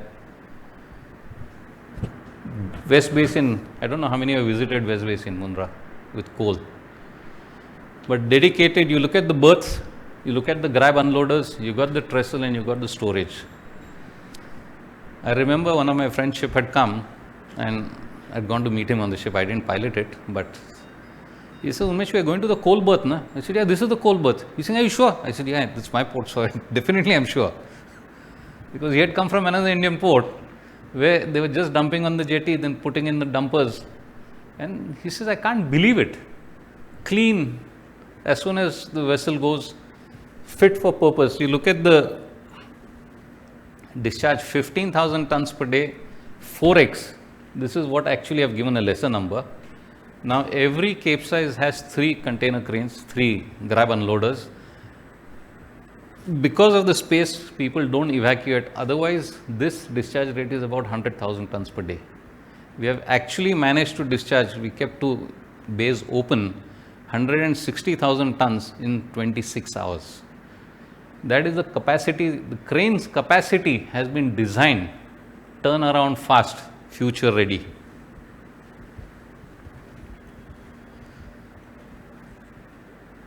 Fertilizer, we are in the monsoon season.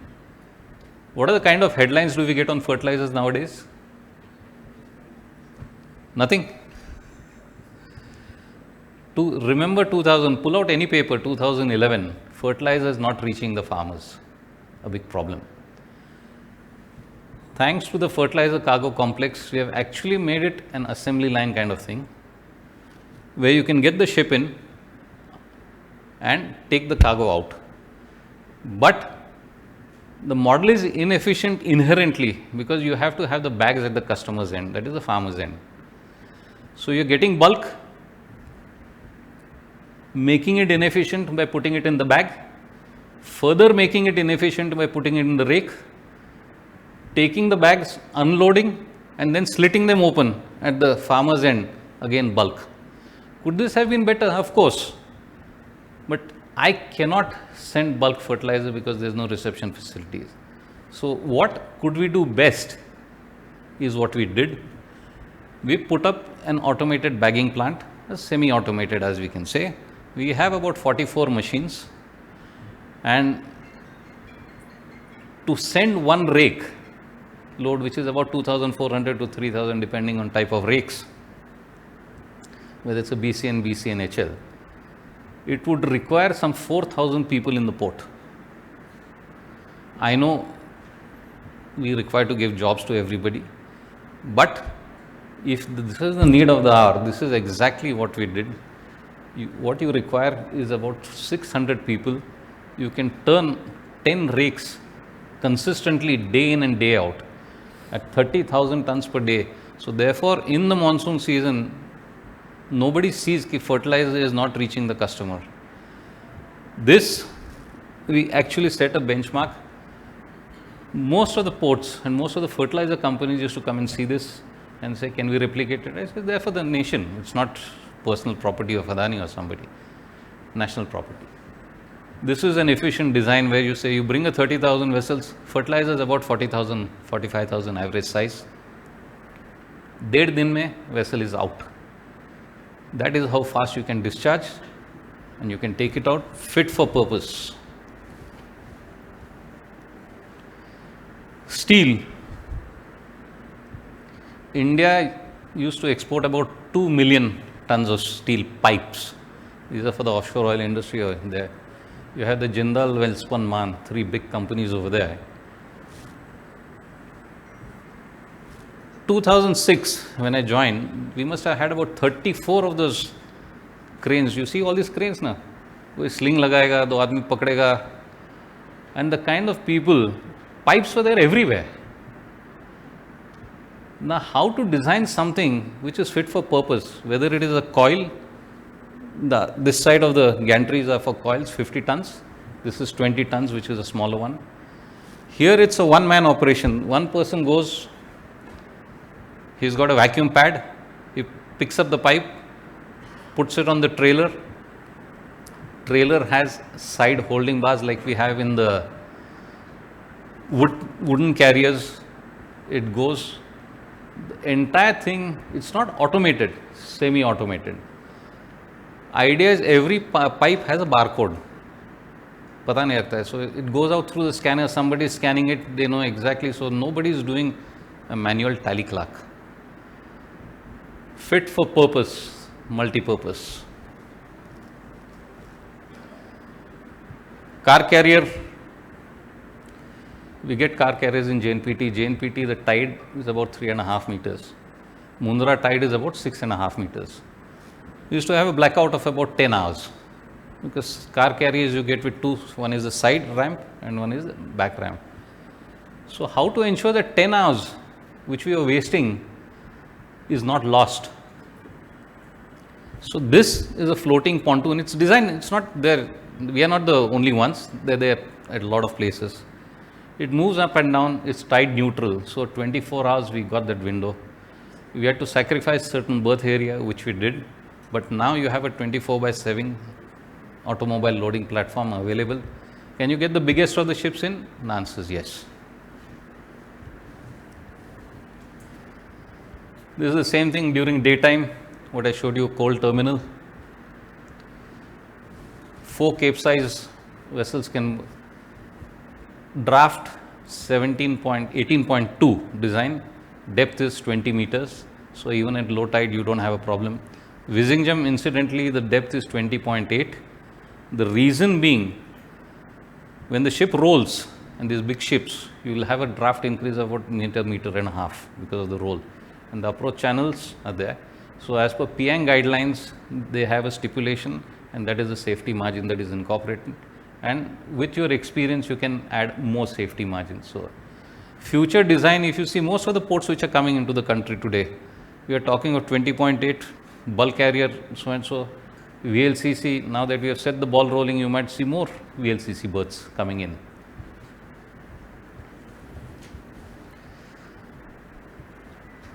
Whittingham, everybody wanted to know how we started. I was leading that project, not from the construction side, but from the equipment side. So the brief which I had was, it has to be a fully automated terminal, including the AGVs. So I had gone and told my reporting line manager, I said, बहुत महंगा है. Jokingly he said, उनमें तेरे पास पैसे नहीं, सेठ के पास है तो बना ना. What's your problem? I said, put the numbers, gave them the numbers. A conventional semi-automated port versus a fully automated delta was 650 crores. 650 crores had a payback of 69.5 years. That means 2 capex cycles, which was not there practically. Put forward, इतना महंगा है. I said, आज की तारीख में broad numbers, we can refine them, 650 will become 600 or 550, but numbers are there. We put it on hold for some time. Latest, the directive we have got, fully automated. And Vizhinjam will be the first port in the country where you have these AGVs. It will be like a Hollywood movie going on. First port again in the country.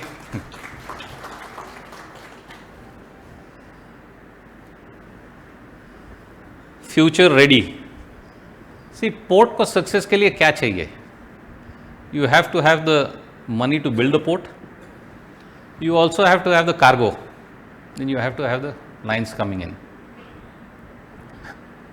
What we as masters do, I did the same thing. We are not bothered about the costs. But when you are running a P&L of a port, every day's delay, look at these numbers. This is the cost per ton. Most of the ports, some ports would be cheaper. And people who have come into the private ports, there are 2 things that they complain about, that your ports are very expensive. Second, if our engines fail, we charge a lot. So what we have is this. In an isolated level, you can look at the cost of the port. The port charges might appear expensive, but when you see the TCO, that's the total cost of ownership from vessel arrival till cargo at your doorstep, efficient ports are far cheaper than conventional ports. Secondly, engine failure. Since I have also been a pilot, when you're maneuvering and coming at 8 knots, engine fail ho gaya, so your heart really starts beating. Kya hoga? And accidents are expensive. So what we had is the cold move. This has actually helped. One of my masters came in, live example. He was supposed to go to Fujairah and he's been asking for spares. Engineers over here, plenty. Keep on asking for spares, owner dega nahi. Captain generally not aware कि कौन सा क्या होता है. Last minute, email, port diversion to Mundra. As soon as he got that, phat with emails aa gaya. Last 3 years, all the spares that you had asked for, all are sanctioned. Please divert to Singapore, pick up the spares. Ensure one thing in bold, you do not have an engine failure when you are in any of the Adani ports. It is so expensive, it is cheaper to give the spares. We handle about 10,000 ships a year, and touch wood, our safety record is impeccable. Grounding, collisions, accidents are expensive. So therefore, this are 2 things, but when you look at the total cost of ownership in the port, a future ready port, this works out much cheaper in the long run.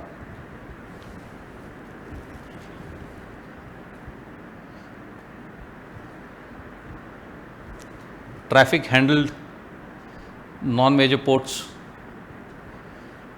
private ports. The CAGR is about 12%. Major ports have come to a capacity constraint. That's a fact of life. But this is the kind of growth non-major ports have done. Major ports have come in. Somebody asked me a question, Unmesh, what have you brought to the table? I said, very simple, what private telecom brought, what private airlines brought, what private banks brought. I said, as Adani Ports, we ensured the cost to the customer remained stagnant. It did not grow at an inflation rate. This is what we brought to the table. This is the growth story. This is fact. If you exclude coastal cargo, private ports, that's non-major ports, practically they're all private ports. They're at 52% of the Indian volume, 48% is with the major ports.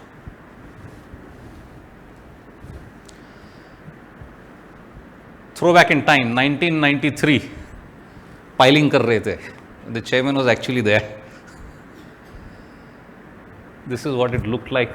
Nobody would have imagined that you would be the largest port in the country. And today, where are we? 500 million plant capacity, and if we get the environment clearances in between, you go to 1,000 million. Evacuation corridor do we have in place? Yes. We can put 4 railway lines, and Indian Railways is also helping doubling that entire area. We have something called a long haul. People who have gone to Australia, they see a 5-kilometer rail. India, unfortunately, it doesn't happen because your holding stations are not there. Holding stations, all the new stations which are designed on the DFC are for a long haul. That's what we call the Python rakes. You can join 2 trains together. So if you're looking at your track occupancy, which is a measure, your track occupancy increases slightly, but cargo evacuation through a track occupancy is higher with the 2 rakes combined. And that is what we are actually doing over there. So 65 with a Python train or long haul train, you're doubling it to 130 trains. Need of the hour today, we are handling about 25 container trains in and out, 6 coal, 4 or 5 fertilizer, and 1 or 2 liquid.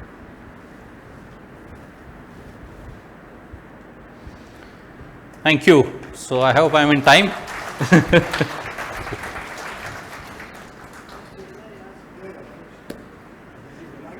Right, sir. Thank you.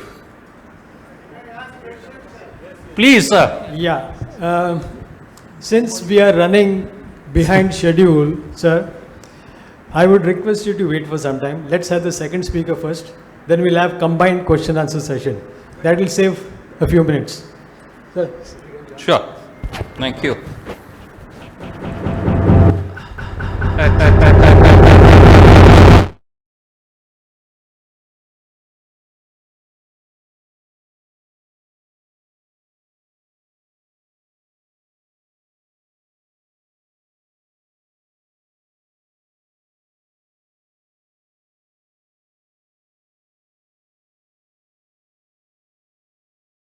Established in 1975, IRS has been a beacon of trust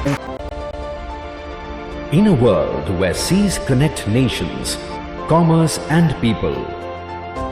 One organization stands tall as a leading force in maritime excellence, innovation.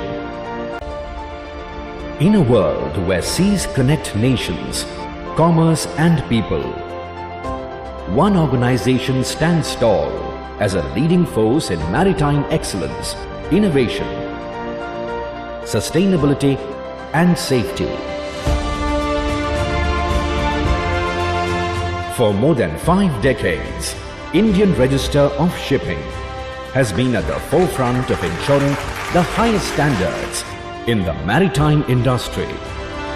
Established in 1975, IRS has been a beacon of trust and reliability.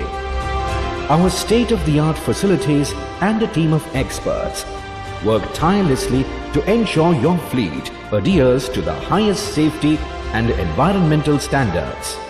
At Indian Register of Shipping, we are more than a classification society. Our commitment to excellence drives us to continuously evolve and adapt to the changing needs of the industry. Safety is at the heart of everything we do. Our rigorous inspections and audits ensure that vessels comply with international regulations, setting the gold standard for maritime safety. But our vision extends beyond mere compliance. We are leading the efforts in transition to a new fuel ecosystem. By promoting cleaner and more sustainable fuels, we are contributing to a greener future for our planet. Our goal is to facilitate the transition by closely working with industry stakeholders to develop rules for alternate fuels as well as validation of new technologies. In the age of technology and automation, we are working with the industry by leveraging virtual twin technology to drive digital transformation and boosting operational efficiency of complex marine and offshore projects. We are a preferred partner to the defense sector, providing the necessary support towards defense shipbuilding for Indian Navy and Coast Guard. IRS also aligns with the Atmanirbhar Bharat initiative of the Government of India towards strengthening self-reliance in the Indian maritime ecosystem with strong support to the inland waterways sector. With a global presence spanning 4 continents, IRS plays a pivotal role in shaping the future of the maritime industry. As we navigate the future together, IRS remains steadfast in its commitment to excellence, safety and environmental responsibility.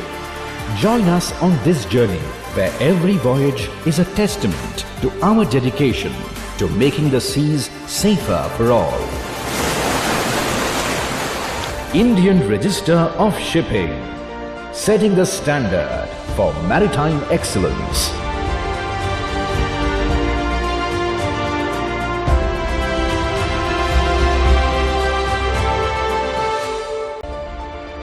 In a world where seas connect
which will be the third segment, about 500,000 seafarers. This is the 2047 scoreboard, what we have.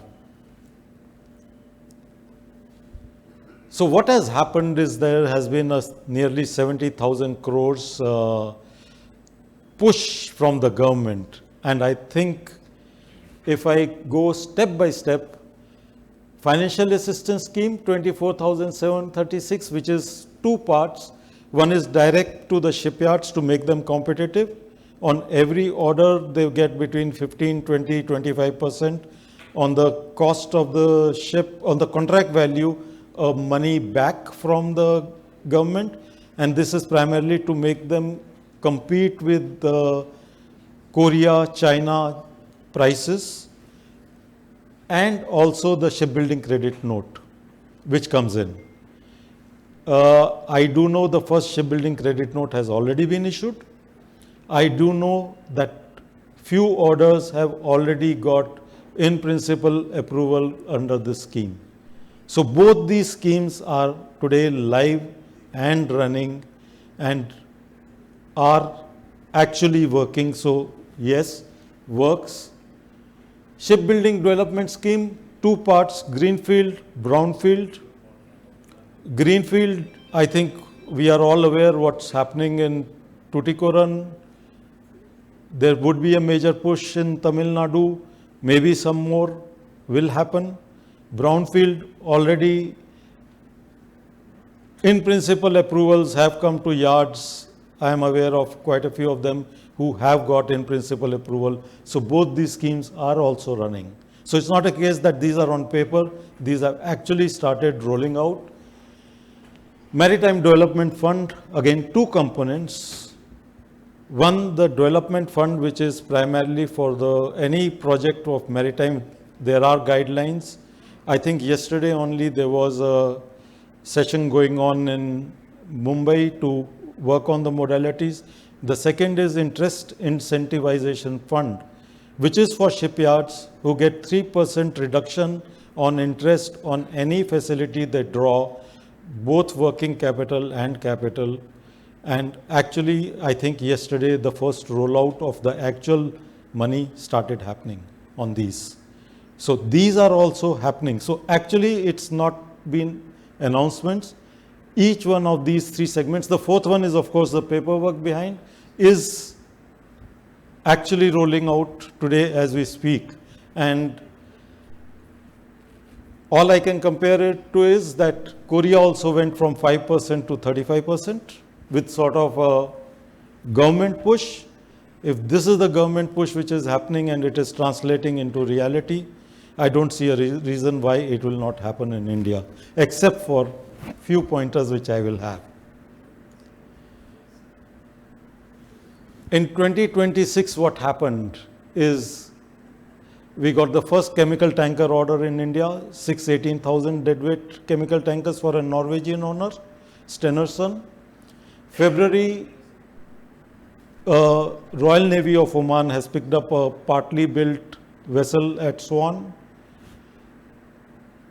April was the March end, actually was the first order for ammonia dual fuel.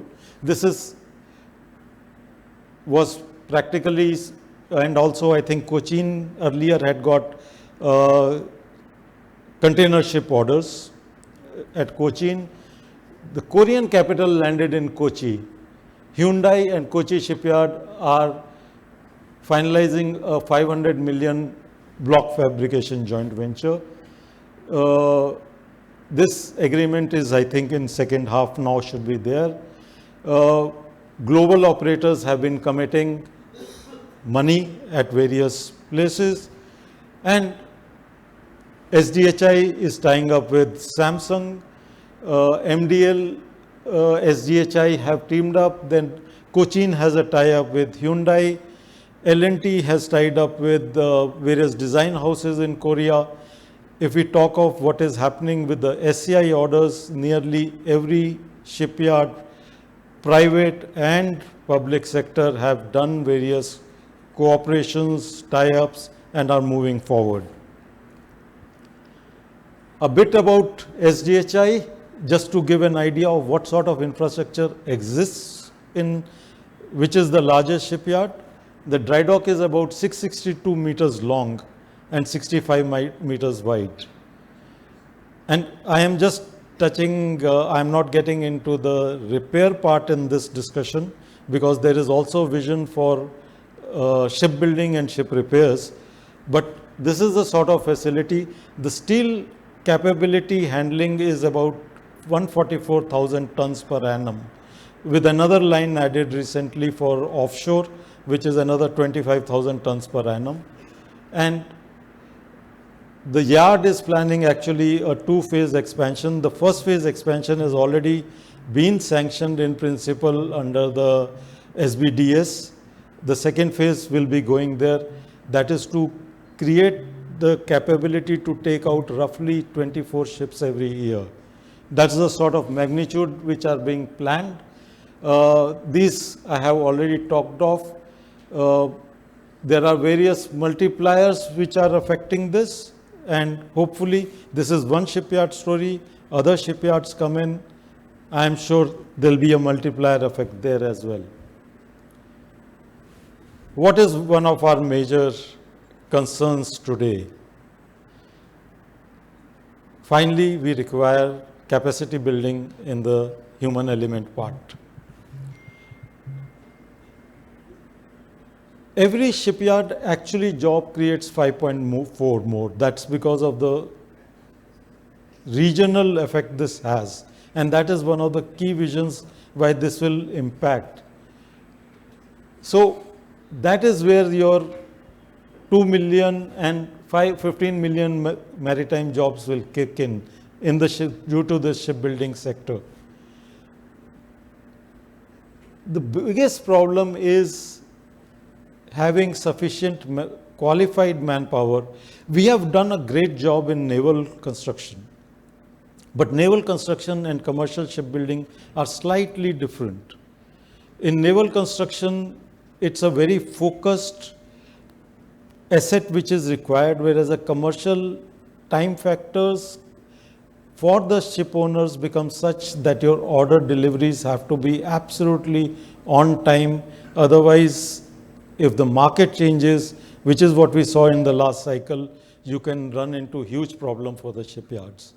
And this requires the manpower to be there who is looking to be able to build the ships in a timely and as per quality fashion. And we have to work on that through centers of excellence. Government is doing its bit, private sector is doing its bit. This is something which we require to focus on. And mariners, and this is, it is not only naval architects who design the ships, it will also be after that production engineers, people who have been out at sea, giving their inputs into efficient designs. It will cover not only supervision of a ship being built, but being participating in supervision or project manager of ships being built from the shipyard side. So that's a channel which is opening up in India now in the future. I think if you go to any of the Chinese, Korean shipyards today, you will find multiple project inspectors and all from Indian background. Look at the repair industry in the Middle East, anywhere. We are all over there, Singapore. We require that talent to translate into talent into India also. And I think it's a huge opportunity going forward, which we require to build up. Otherwise, we could get all equipments in, we could get all designs in from outside, but actually we have to build in India. So that's one of the key things. And of course, we require to build up our, along with the shipyards infrastructure, we require to build up our ancillary equipment pipeline in India, because only then we'll be competitive. So if I come to the outlook, the demand cycle is there. I'm not sure how many of us are aware of it. Shipping Corporation is rolled out a tender for 4 MR tankers, which stage 1B submission has already been, the technical specification has already been done. They have taken out an expression of interest of 8 VLGCs, that is 2 to be built at the foreign shipyard and 6 in India. They have taken out a tender for 2,500 TEU container vessels. They have taken out a tender for 4 Aframax tankers. This is the supply, the demand side which is kicking in. And this is only a beginning of this part. There have been tenders for PSVs. There will be more tenders coming out for Indian cargo. And the demand side is getting firmed up in this fashion. Decarbonization and geopolitics, as I said before, is really shaping, because today, if somebody wants to order, as I said, people are looking at an option besides China. And we are possibly at a place where they would be looking at. It is, I can share with you the amount of requests we are getting of whoever is coming on a business trip, would like to go and see the shipyard, assess it, and evaluate it. Today, I would say, is it executable? Yes. We have seen the policies. We have seen not the policies on paper, we have seen the policies translating into realities. We have seen the capital flowing in. We are seeing partnerships developing specifically with Korea, and even I assume at some stage with Japan will be coming in, and we are getting these orders there. It's a time of alignment of all of this. I think it's now us to get moving on to this and to deliver with quality, in time, and of course at a competitive price. So, thank you very much.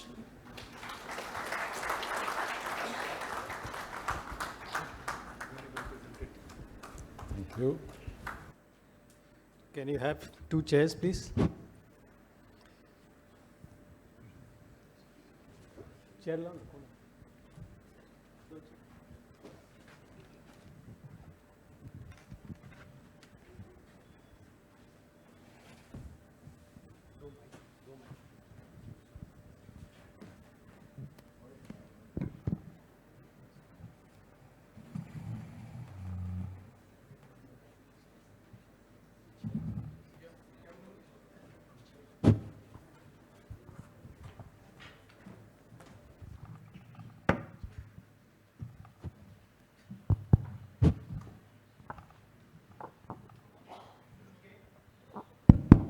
Now for the question answers.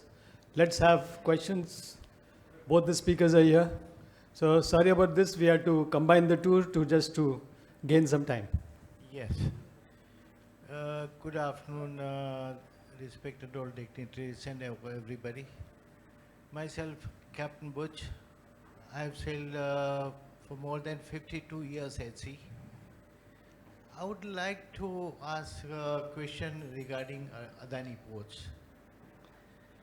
I would like to know that in your schematic, when you make a port, there are 3 things I would like to know. Do you put a Siemens Club anywhere in that? Number 2, I would like to know, walking not allowed on the jetty, walking not allowed here and there. Do you arrange a shuttle for seafarer from the ship to the gate? And number 3, what about the families who would like to come to meet the staff of the ship? What do you arrange for them, if you can arrange?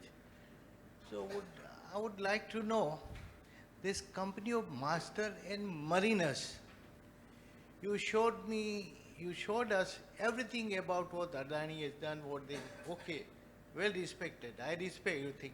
What have Adanis think about seafarers?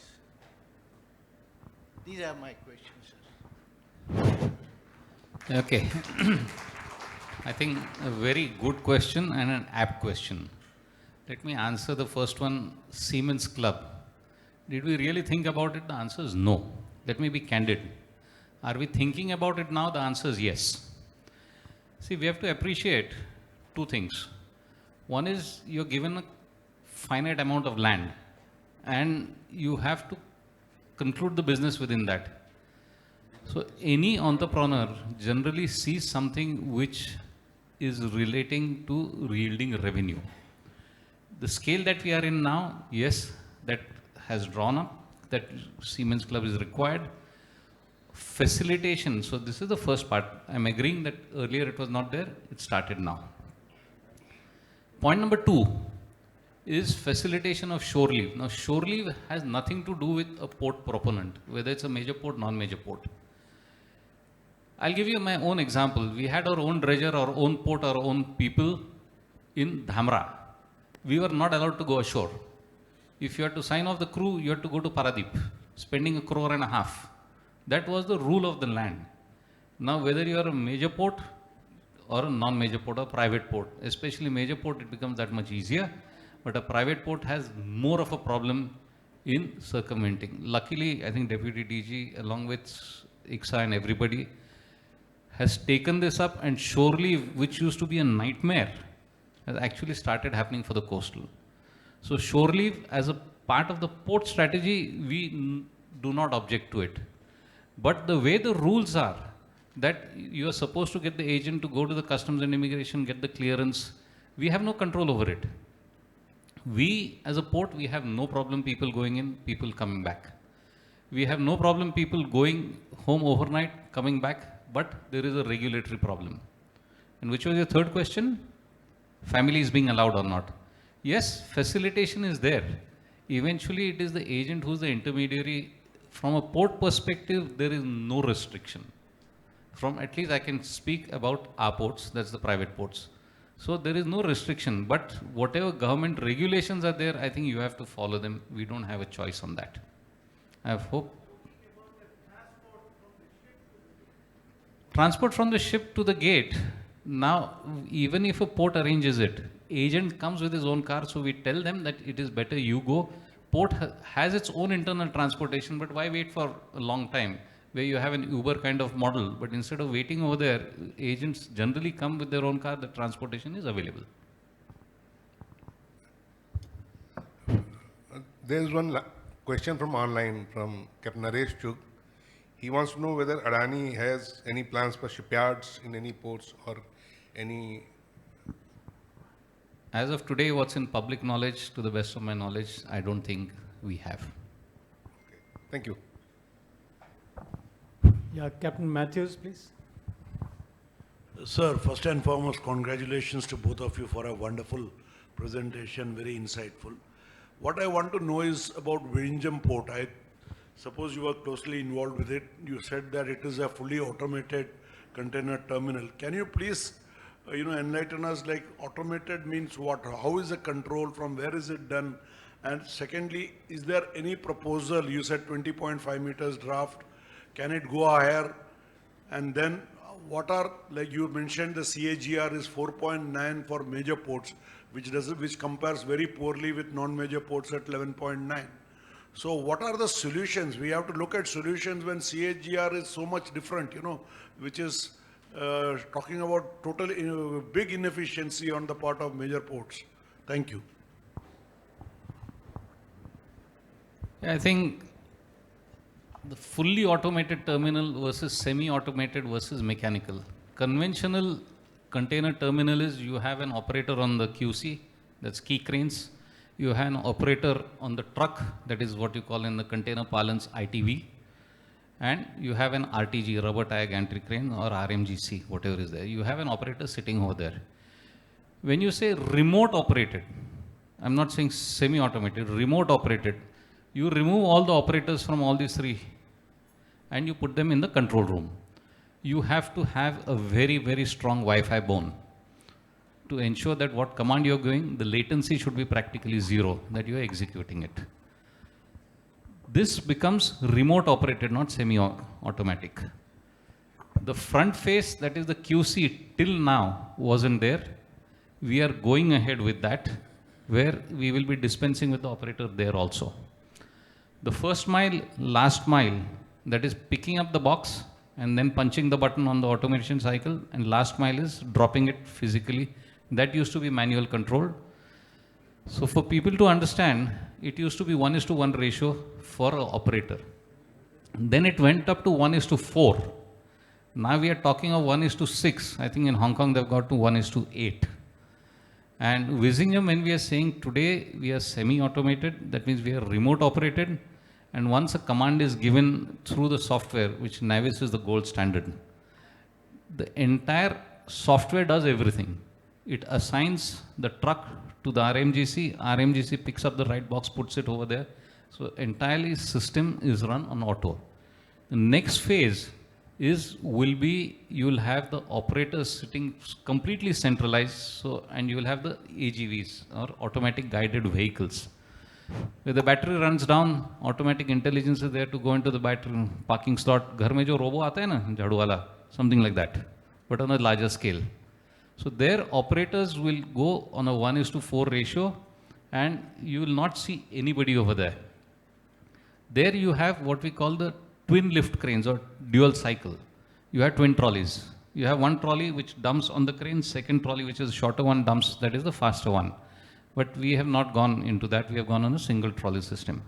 Can it be fully automated? The answer is yes. The backbone that you'll require is not only the operators, you are going to require a hell of a lot of technicians to ensure, because the alarms, when we started Vizhinjam, we were getting 120 alarms every day. That has finally come down to about 18-20. Productivity has gone up. So this, I think another year and a half, you will have an actual, what you see in Rotterdam, which started way back. China, a lot of terminals are there. So I think in a year and a half, you'll be fully automated. Lesser manpower, more skilled manpower, consistent productivity will happen. Vizhinjam will be the first one of the block. Anybody else? with more CAGR, questions? you require a port, you require a ship. Both have one thing in common, they require cargo. If you look at a port, if you look at a capacity, why is the CAGR growing? Major ports had their inherent inabilities. The Bombay port, just give an example, this finite area. It was designed way back, I think Second World War or maybe before, much before that. Whereas the new ports, you're designing them for a Malacca Max. So you're taking that into account. So by default, the ramp up of the growth is there. As a ship owner, what would you want? You want to go at $35 per TEU, or you want to go at $70? Effective cost, not the port cost. I'm talking total cost of ownership. That is why eventually the CAGR will go towards the private sector. Major ports are catching up. I'm not saying no. Yeah, they'll reach the capacity, the PSA will reach capacity. We will have Kandla, you have the tuna terminal, Mundra is adding capacity. If you draw a line east, south, northeast to southwest, out of 20 million, I think 16, 17 million is handled in the west coast, hardly 2-3 million, there's no cargo over there because there's no consumption. So CAGR will continue to be driven by the non-major ports which are more efficient, or let me put it in a different way, with an efficient mechanism in place, CAGR will be driven by that. Any questions for Mr. Nair on shipbuilding? Let's take a couple of questions with him. Sir, Because we are running short of time, so I'm just trying to expedite. One question, sir. Good afternoon to you. Captain Prem Prakash here from the Shipping Corporation. So, logistic charge in Adani ports are very high from ship owner point of view, like making passes, supplying provisions, crew change. So, it's very high, sir. Even ship owner are discouraged to do all this activity at Adani port. So, can you just highlight this? As I said, what is your total cost of ownership of the cargo? There are two people who are paying. One is a vessel side payment and one is a customer side payment. When you look at the total cost of cargo from arrival to departure, if I gave you the numbers on the pre-berthing delay, 120 rupees, 140 rupees, you are paying only one component. Therefore, you feel that is there. But what we have gone and done to the customer is we tell them you take the pre-berthing delay on your head. You charge the port for all the delays we'll take that risk. So overall, that works out much cheaper. But when you look at it from a standalone, because you're paying for it, you feel it's more expensive. But from a customer's perspective, who's shelling money out of his pocket, our model is cheaper. But seafarer is getting affected, sir, not owner. Owner is saying that it's going to Mundra port, just wait for next port. Sir, seafarer, I'm a seafarer, you're a seafarer. It is the owner who's getting affected. And since you are actually holding that position, you are feeling it's a cost.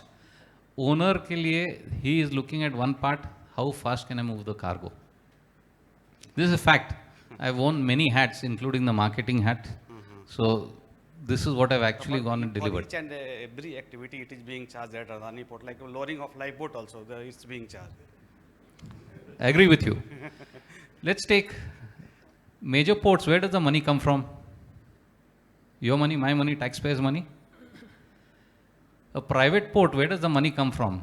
The entire risk is borne by the entrepreneur, whether he gets cargo or he doesn't get cargo. He is given a finite time in 30 years to make up for all his money. Where is he going to make the money from? Is the ship? Cargo. Government say, see, if, look at all the banks, you don't pay them year 1, year 2, year 3, you become an NPA, and the minute you become an NPA, you've seen so many industries collapsing. Somewhere you have to make money. You know the kind of investment that has gone into Mundra Port? Easily 40,000 crores plus. Where is that money coming from? It has to come from somewhere. Only thing, it doesn't get advertised, but that is fact of life. 30 years you are given to extract whatever you have from the concession, and therefore the charges, but naturally, will be higher, but ownership of the cargo is cheaper. That I assure you. Something on shipbuilding, please. Sorry, then I'll have to pass on the mic, sir, because... Okay, Viraf, please. Okay, sir, sorry. So you mentioned that, of course, you have either virtual or synthetic buoys, ATONs, and we know that Adani was the first one to bring it in India. And it's really nice to see the AGVs and all the AIs. But we are talking about, downtime and how much it costs the port. So I'm certain, but I would just like to know more about it if time permits. How is Adani handling the cyber threat, let's say denial of service? Because if something hits, it's not one ship causing you delay. The terminal is at risk of going down, whether it's spoofing, whether it's a fake virtual channel which somebody can make from a kitchen table today with a $700 investment. So with attacks also, cyber attacks being driven through AI, a few million attacks a year in US ports. Now with that, how would Adani be looking at a port from a shareholder perspective on risk management of a cyber attack directed to a private player, such a large player in your opinion, sir? See, cyber threat is reality. I'm not an authority on that subject, but we have a large team which actually is acting as a wall in between. Our operating systems are not that enhanced that you can punch a button and get your cargo out. There is still a manual interface, which in a way is safe. So, but if you look at all our operating softwares, there, yes, we have a problem. Every day, millions of attacks come in, but they get thwarted. So cyber security is real, but there is a team in place where the port is insulated. As of today, we've had, I would say, only one attack, but we didn't have any downtime. So I think the cyber security team must be doing really well, that we have not been impacted. Thank you, sir. It's reassuring. Thank you. I think before the mic comes to Mr. Nebu, I just want to, Captain Bankar sir, I'm not asking you a question because we already have enough of information going between Adani and MSC at almost daily basis. But I will ask Mr. Rajiv Nayyar. Sir, I have visited this thing, you had invited us to your Swan shipyard. Very elaborated, huge yard, and I'm sure it's going to be one of the biggest. I just have one question, and I had also been talking to you. Have we looking into some work on the dredging part also in the near future? May not be immediately. It is going on actually. It is a continuous process at the yard. One thing that I can share with you is that we are next to a 13-meter channel of the AP Molar terminal.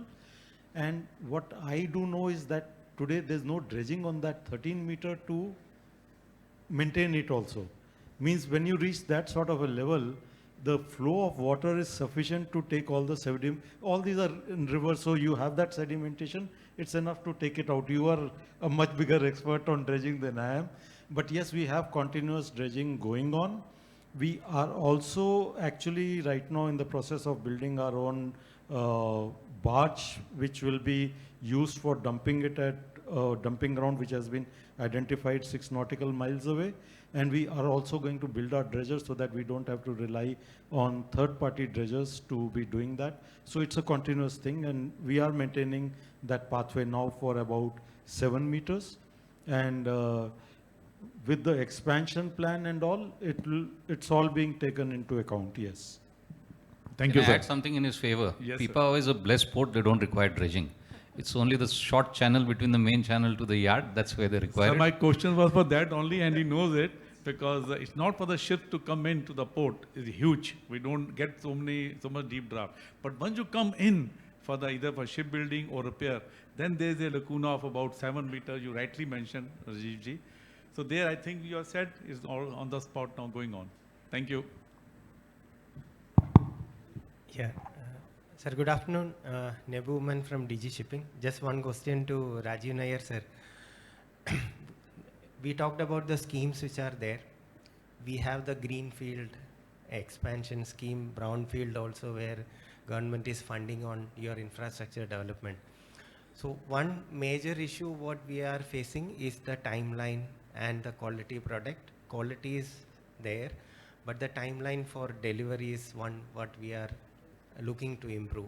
So when the greenfield clusters are coming with investments coming from abroad, like Korea or anybody investing and making a shipyard, where the timeline and automation is going to be different. So how, as an existing shipyard where you have an asset, how you look forward to your improvement in infrastructure to meet that delivery timelines queued up, to meet the delivery timelines of the shipyards like Korea and all, China and all. That's one thing. Actually, today, fortunately, we are in a position where the deliveries of ships are really not dependent on your construction schedule, but are actually dependent when the main engine will be available, which is a common problem. I'm talking 2-stroke engines, I'm not talking 4-stroke, which is a common problem for each and every shipyard. Today, if you go to order a 2-stroke engine, it is delivery, people have started talking of 29 as delivery, and after you get a main engine, you still do require about 6 to 8 months in every shipyard where you'll do. So this is working to our benefit, because construction time ideally for us, while China today I know is even building a Kamsar Max in maybe 11 months or something like that, but we would take possibly 18 months. But today they cannot offer a delivery slot because they won't have the main engine.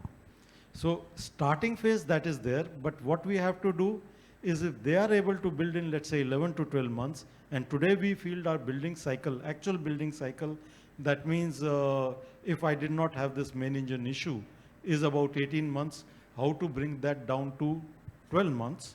And one of the key things in that is how you're handling blocks. So today, let's say at Swan, we are limited by Goliath crane, which is about 600 ton capacity. That means the block size which we can put into the dry dock for erection is limited to about 600 tons. That's why under the brownfield, we have already got approval for a second crane, which will be another 600 tons, simultaneous operation. So you build more on land, and that is how you reduce your lift time. And so it's quite some calculations going on. We have not only Samsung as a partner who is advising on this, but we also have to reach the time when from our today plan of being able to construct something like a Kamsar Max, which is either 82,000 or 92,000 in about 18 months to down to 12 months.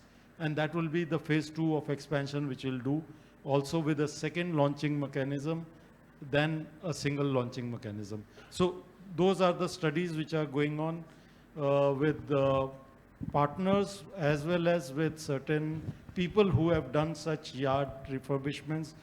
Like there are various ones which we are discussing with, and we will engage them. So I'm sure like us as a shipyard are doing it, other shipyards also would be doing similar efforts to do this. I hope that. Sir, my question is in addition to what Nebu sir has just asked. When we talk of ship repair in India, we have seen the inefficiency, that the delays which take place when you compare to global benchmarking. Now, with your experience, I would like to know that we are talking about infrastructure development, knowledge transfer. What about the skills of people who will work there? Do you really see that there is some impetus or some skill transfer also happening so that we are ready for this in large scale? As I always see this word ambitious project of shipbuilding. Are we really too ambitious in terms of that, or you see that the skill or the human people or the knowledge with the people in shipbuilding is going to come up to that level in the recent times? It has to come up. Otherwise, we have to have, like, and it's being done both at shipyard levels. It is being done also with a lot of effort with government. Korea education system is also partnering with Indian government, through Indian government, and one center of excellence is planned at Kochi because of proximity to Cochin shipyard. And as SWAN, what we have done is we are setting up a center of excellence. We want to call it that because center of excellence has a government notation. They are already notified. So a center of learning, if you want to call it, which we are partnering. We already have an MOU with IMU on that. And we also signed an MOU with DNV for R&D. We are in the process of working for an MOU with IRS so that certification of blue collar workforce and all is taken place. So it's not only trade related blue collar, it is learning both blue collar and white collar. And also a lot of cooperation on design aspect, which is another aspect which is being taken care at Visakhapatnam.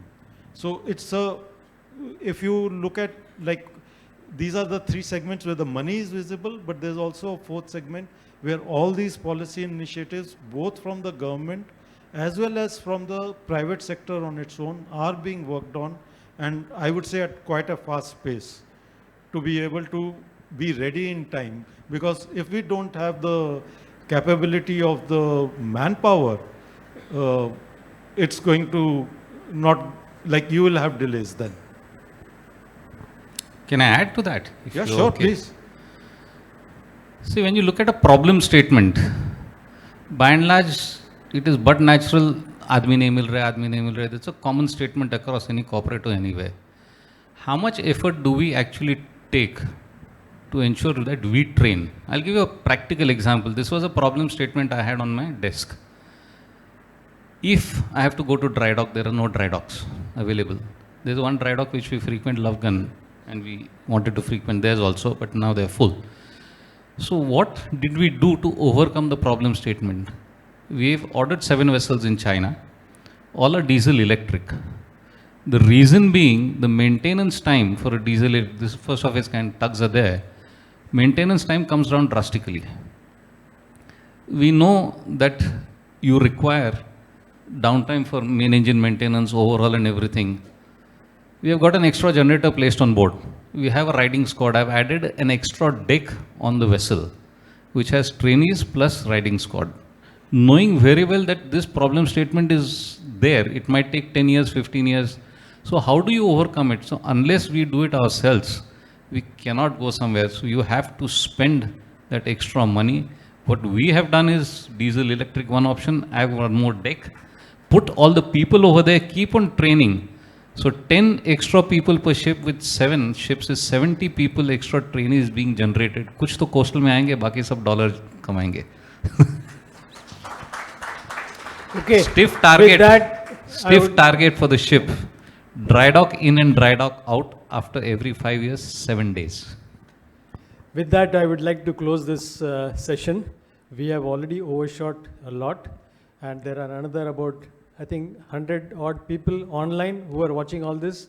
So for them also, I'd like to say that let's stop here. We have more coming up. I know this was very interesting, And thanks both of you for you have been excellent. Captain Abhinkar, your subject has been very well presented. And same with you, sir, Nair sir. Now I would request Captain Basin, our master of the Company of Master Managers of India, to present them a token of our appreciation.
Sirs, you may please join the audience.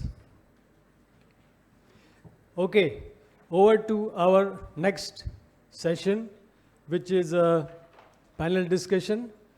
And to conduct this segment, I would like to invite our Secretary General of the Company of Master Managers of India, Captain Pankaj. Captain Pankaj, please take over. The dais is yours. Sudhir sir, please place some chairs.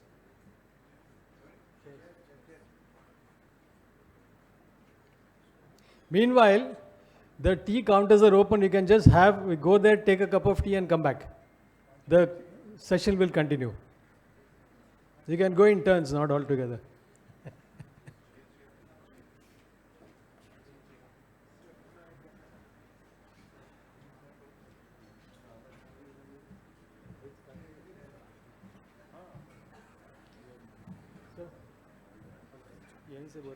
हाँ यहीं से करें.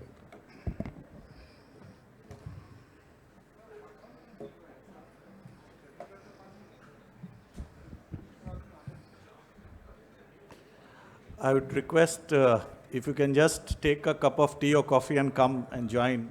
That can make it faster.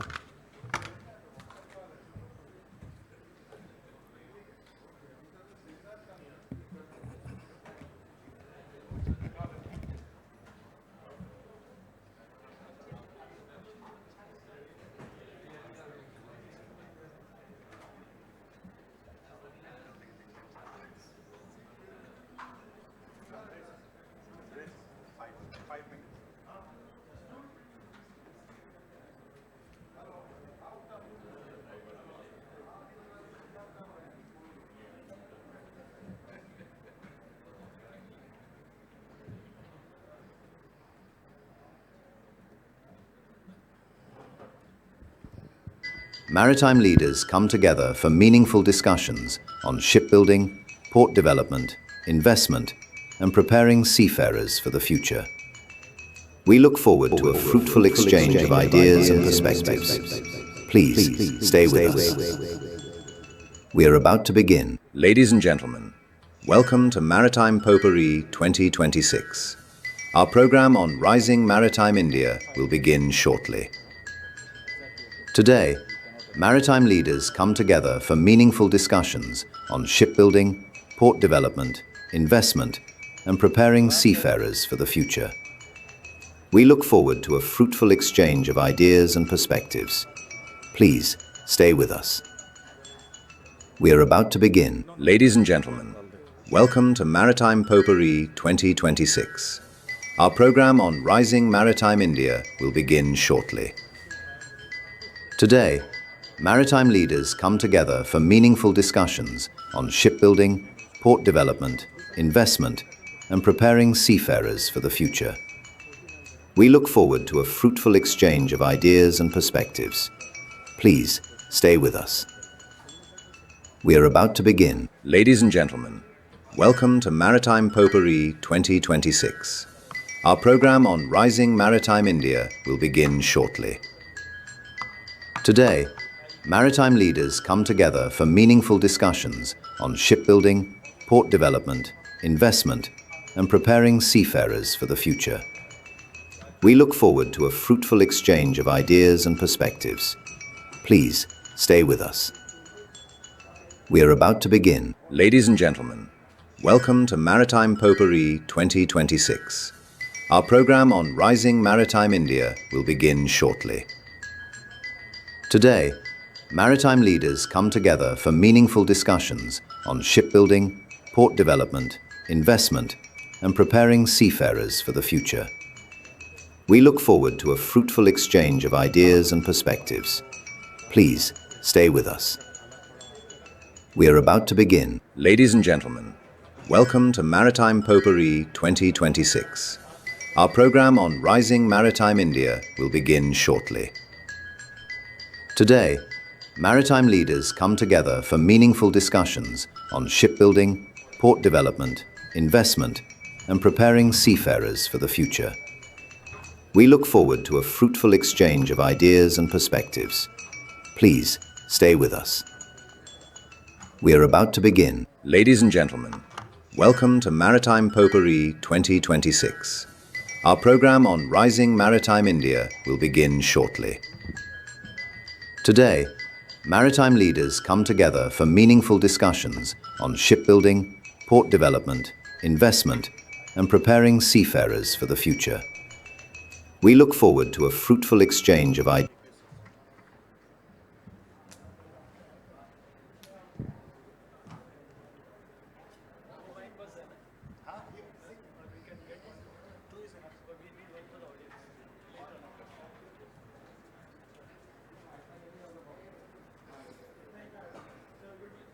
Thank you,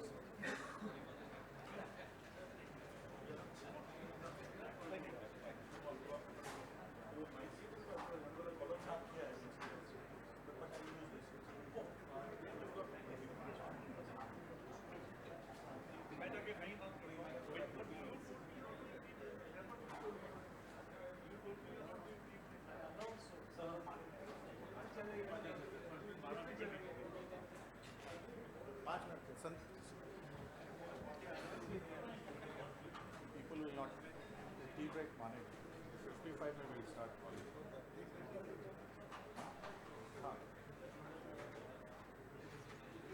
अच्छा इसका नहीं डाला क्या?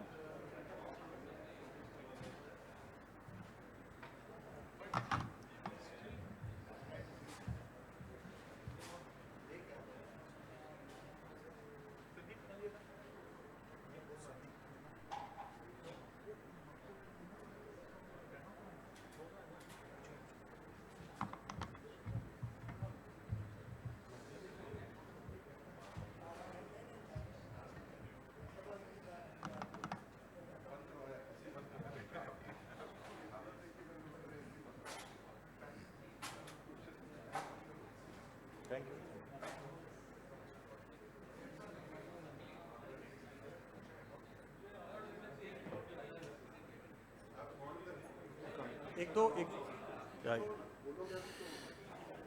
Yeah, good afternoon, ladies and gentlemen. Please take your seats.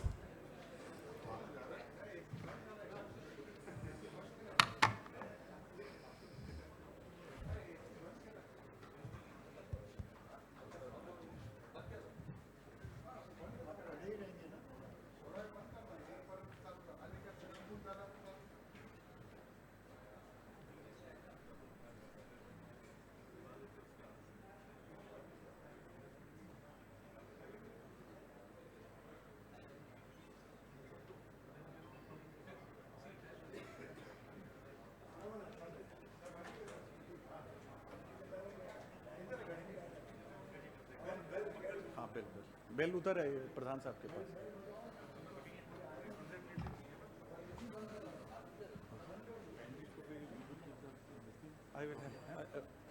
नहीं बुला लेंगे ना सर, आपको बुला लेंगे.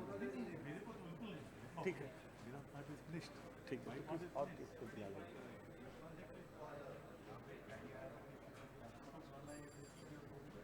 ठीक है, ठीक, देखते हैं.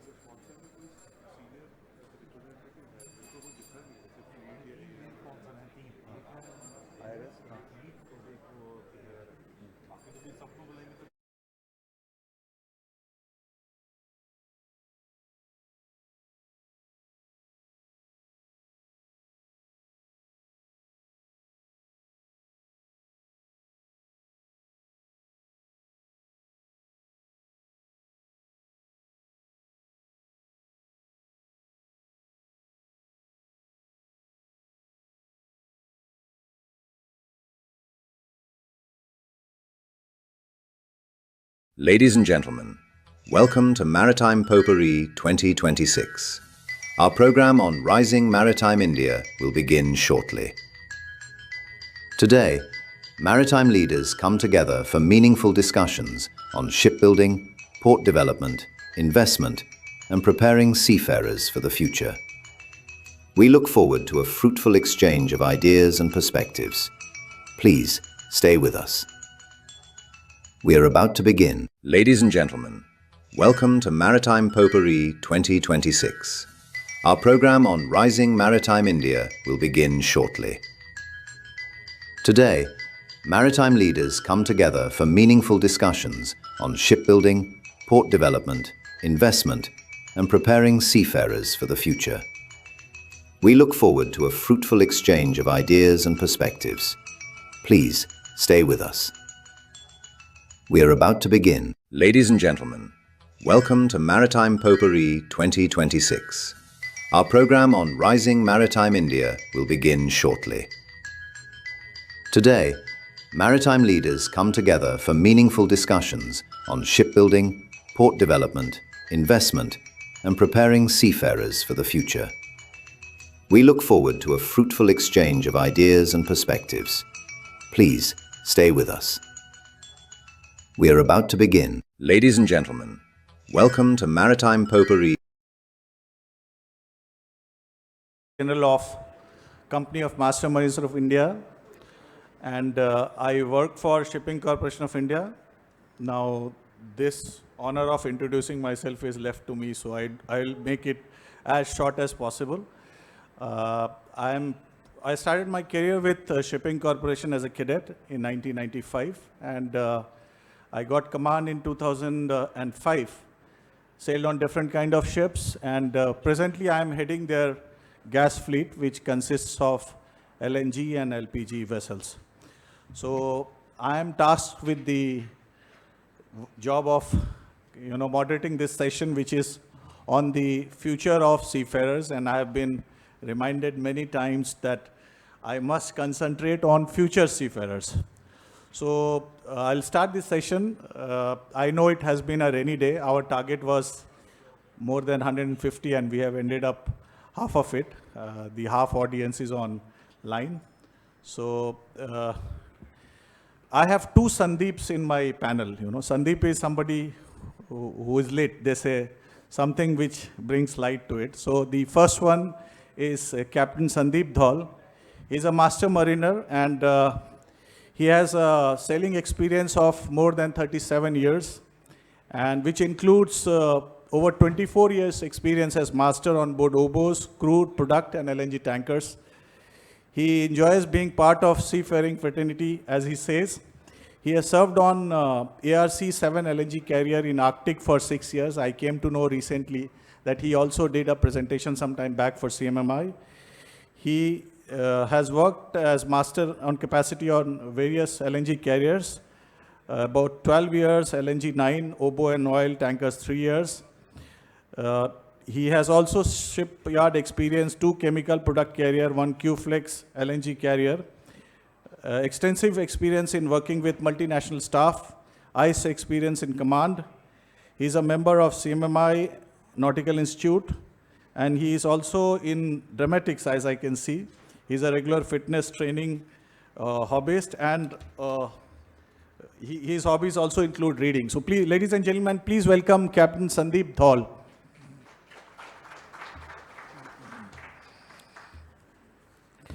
The other Sandeep in the panel is a friend of mine, I would say. We have sailed also long time back for a short period on one vessel together.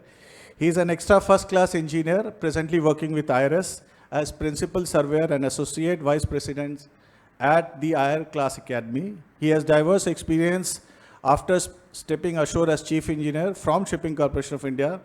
He was employed with IRS from 2008 till 2014 at their Mumbai and Rotterdam survey stations. After this, he has worked with Scorpio Tankers, and his professional journey also includes multiple senior and strategic role as DPA, fleet manager, HSQE head and chief executive officer. I know he was in Vietnam for some time. He's an MBA, MS by research. He's doing his PhD from IMU. He holds a postgraduate diploma from World Maritime University, Malmo. And he is also a fellow of Institute of Engineers. Please welcome Sandeep Kumar.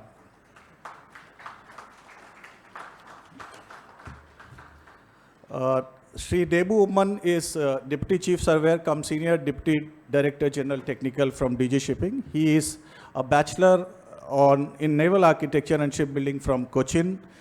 And he has almost 22 years of experience in the field of shipbuilding, repair, survey and certification, safety management systems, audits, policy development, etc. He started his career at IRS in 2004. He has also worked in ABS. In 2008, he joined them as surveyor. He joined DG Shipping in December 2010. He is an approved lead auditor of IMO to undertake audits of other flag administration under the implementation of IMO Instruments Code. Ladies and gentlemen, please welcome Nebu Umman, sir.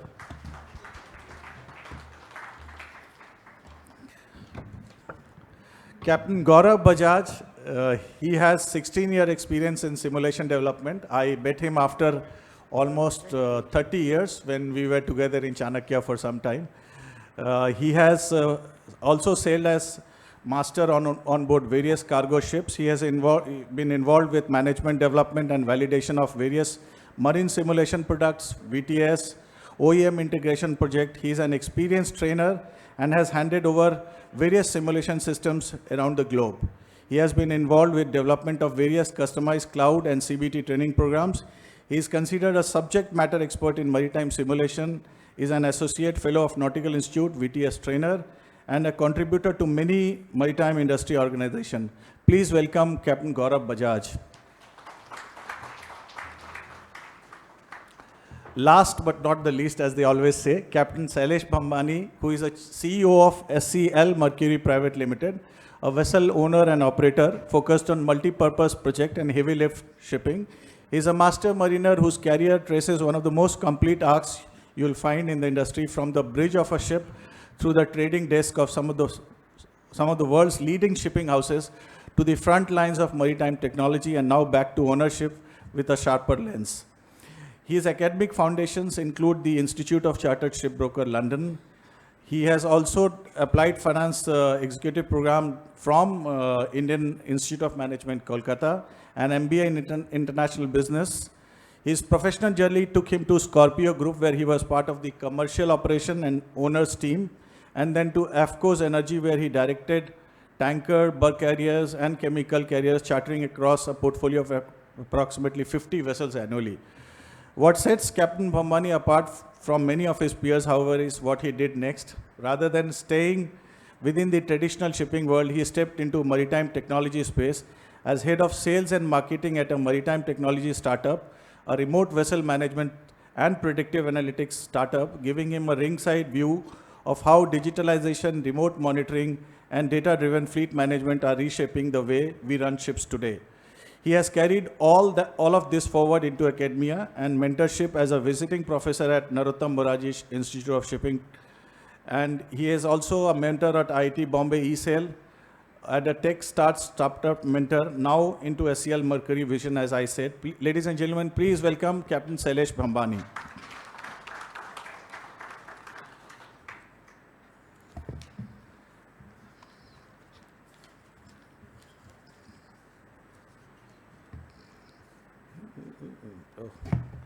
So as we see, we have a panel of experts ranging from regulatory framework and those who make simulators, those who work on simulators, trainers.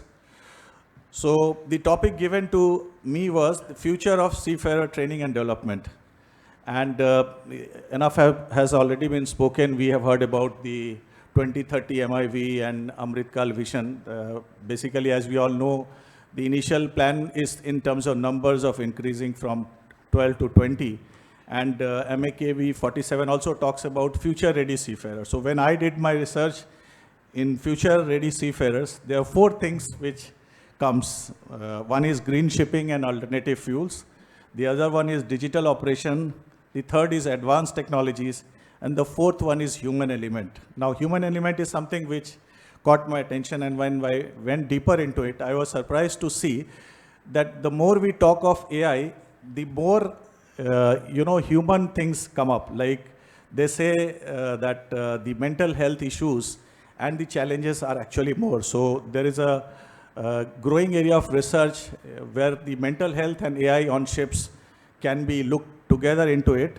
Because when we talk of AI, it's a diagnostic tool, but there is a consensus in the researchers that AI still is in infancy in shipping, and there is a lot more to do. So, and I know we are running short of time, so I will not delay much. I'll start the session with my first question to Nebu sir. As we all know that IMO Mass Code has just been ratified and not ratified. Now they have given us the timeline for its experience building phase and the implementation. I would like to hear from you what steps the government of India has taken to address the training requirements of tomorrow's seafarers. From a regulatory and policy perspective, what is the government doing to ensure readiness in light of India's expected growth in the maritime sector? What initiatives are underway or planned to address these challenges at the scale what it is required, sir? Yeah. Good afternoon. Thank you very much for the question. And first of all, thank you for inviting. And the first two sessions were quite, heavy and too much information. I will also try to contribute to that information further because the matter of fact is with respect to the human element and training. The initiatives of the government with respect to that, I will just brush up. I will keep myself to the limit of the timing. And there are three things to be seen with respect to shipbuilding, what IMO is doing and what DG Shipping is doing from our side, contributing to all these with respect to the human element. So on the shipbuilding part, since there are a lot of schemes available and lot of human manpower requirement is there for the shipbuilding and repair to be taken ahead in respect of all the streams, like from blue collar, the supervisory level, and also the white collar job. So there are many things happening. I will just touch on the headings only. You might have heard about PM Setu scheme, the skilling scheme which is available from the Government of India. So what is being done in that is with respect to the PM Setu through the DG training, DGT, Director General Training, there are schemes coming up with respect to the development of skilling in the coastal states. So what is happening now is with respect to those, there will be a hub and spoke type of a training methodology adopted, with a hub being a major ITI being roped in with 4 or 5 small ITIs. ITIs in the sense industrial training institutes roped in, where you create basic skilling, basic training in the coastal state. And I think Andhra has come up with some. This is cluster based. There are some 11 or 12 clusters already announced. Tamil Nadu also doing, Kerala also doing. So there are many states contributing to this basic skilling, which is basic training under ITIs. Then you come up with the extra training required for the sector. So PM Setu program is there. And you know that ISTC is already established, Indian Ship Technology Center. IMU is heading, anchoring that. The shipyards are part of it. Ministry, DG Shipping, along with ISTC and shipyards are collaborating for the basic skilling training requirements in the shipbuilding sector, where you will be collaborating with this PM Setu program for taking in people which has the basic skilling done. Then there are IMU scheduling courses where you have diploma type, you have entry and exit at different levels, so that your basic skilling, you are towards the shipbuilding special courses, then your upskilling into the supervisory level and also the white collar. So it is being catered in every level where you require manpower, human element to be trained for the future.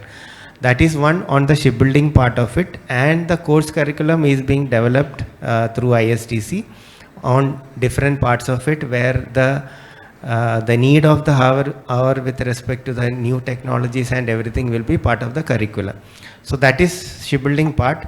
Second, IMO level, you know how HTW committee and to Maritime Safety Committee is going ahead with the guidelines for the future ready things. You already know that the guidelines are out with respect to the new fuels like methanol and all is already out in the latest one. Already there are correspondence group working on the other alternate fuels on the guidelines with respect to the handling of those fuels and guidelines with respect to the training. That is under HTW, that is currently going on. So that is where IMO is working towards giving mandatory training requirements, guidelines for the seafarer to take care of handling of those fuels on vessels. From the DG shipping side, I would request you to visit the new website, DGMA website. Under training, you will find number of things, and there is training institute items, there are seafarer items, citizens corner, everything, where you will see different types of methodologies adopted by DG shipping in training, where there is e-learning available.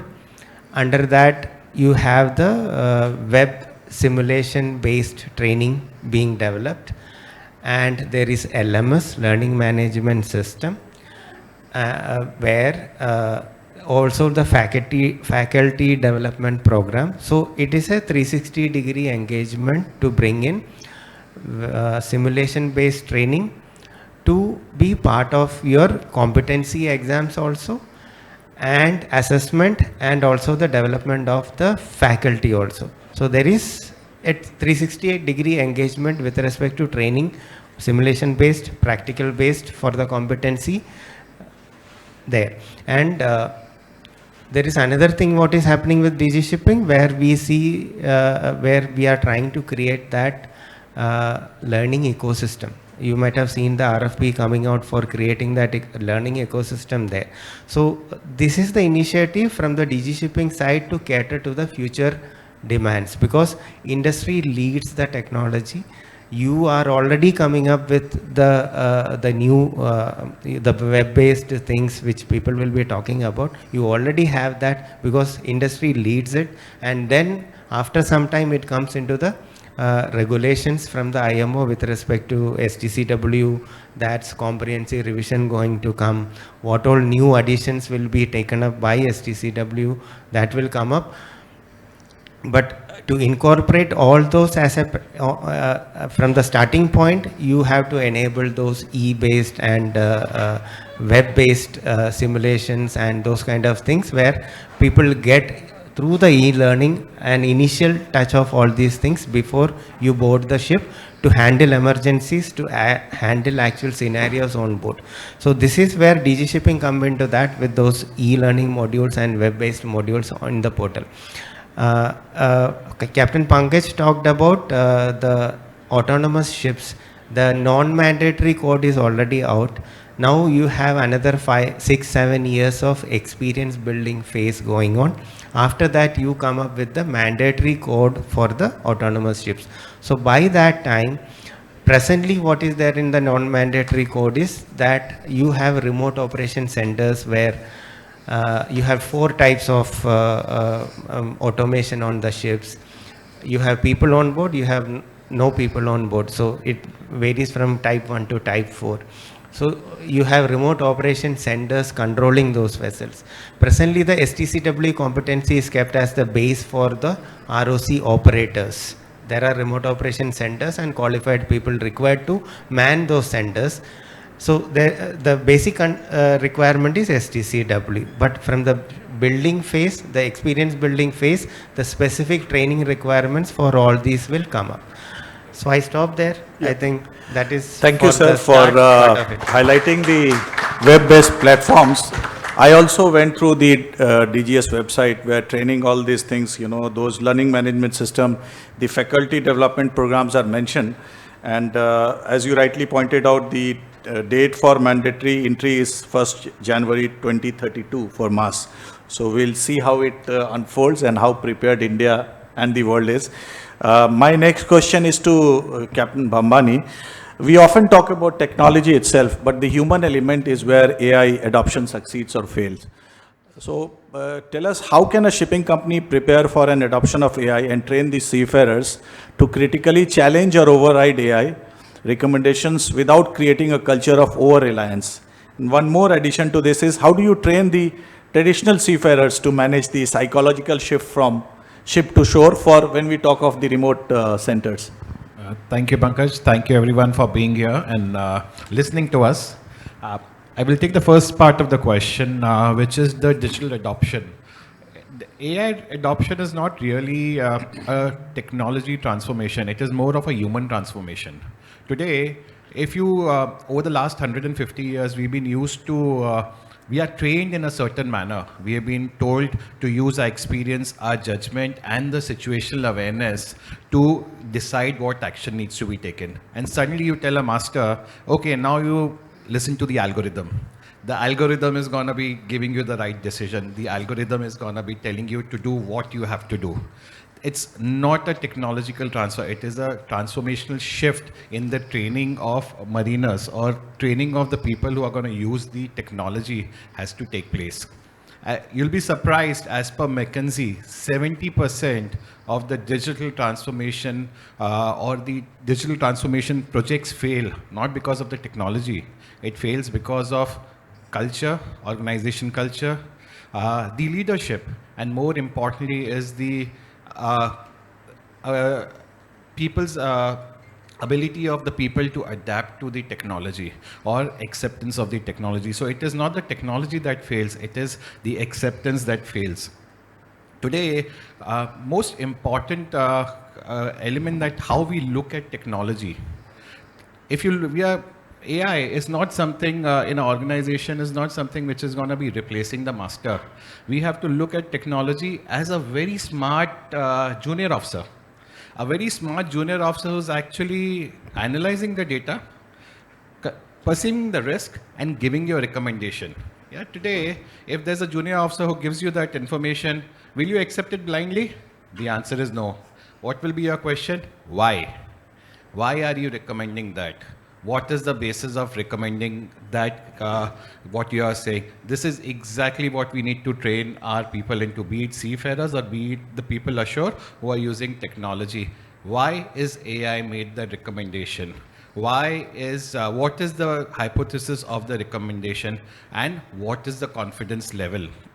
Again, this is where we need to train our seafarers or the workforce in the future, not on how to use technology, but how to challenge technology, how to challenge them when the technology is wrong. This is where is a major cultural shift that we'll have to see, where the training needs come into play, our way of communicating, our way of putting a full stop. Okay, this could be wrong. This is where my experience comes into play. This is where my judgment comes into play.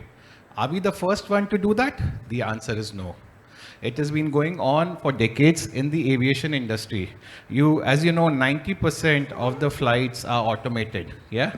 But the pilots still undergo training every 6 months. What is the need? It's automated. Everything can be done automatically. But it is the situation on which something goes wrong. The wind, the sensor is not working. The wind direction is coming in a wrong manner. That is where the pilot's experience comes into play. This is called automation complacency in aviation. The biggest challenge today, apart from technology, is adoption of technology, is something known as skill fade that we talk about today. When we talk about skill fade is where AI does the mundane task, which is repeated in nature, but the humans stop thinking critically. That is the more bigger challenge today. That leads to skill fade. This is what we have to build our organizations today. The human in the loop is already there. The technology is not that advanced that we can rely completely on the technology, but we have to avoid the skill fade. Now, on organizations, how they would adapt or how they would implement into the organizations the adoption of technology or AI technology in per se, I would say there would be 4-step procedures, or that is a recommendation that I would give. The first is build digital literacy. When I say build digital literacy, teach the people what AI is. What is machine learning? What is the capability of the machine learning to do? What is algorithms? And more importantly, what is data quality management? Yeah, the algorithm could be perfectly fine. It could be absolutely beautiful, but the data coming in is not correct, and that could lead to a different outcome. It's like I have a perfect algorithm, Pankaj, for making tea, but instead of putting sugar, I put salt. Yeah, the algorithm is correct, but the tea is going to turn out salty. It is exactly the outcome of the algorithm. The algorithm would be working perfectly fine, but the data that comes in is a challenge. Yeah, so data quality management has to be told to the people using technology. The second part of this thing is train the seafarers to challenge technology. To challenge, not just to copy or not just to obey commands. And this is where the bridge simulators, I think Gaurav will be speaking about. The bridge simulators, the navigation simulator should have inbuilt errors. It should not be training the seafarers or the people to use the simulators. The simulators should be coming up with these failure mechanisms. What if it gives a wrong route recommendation, an unsafe route? What if it gives a RPM which is beyond the capacity of the district?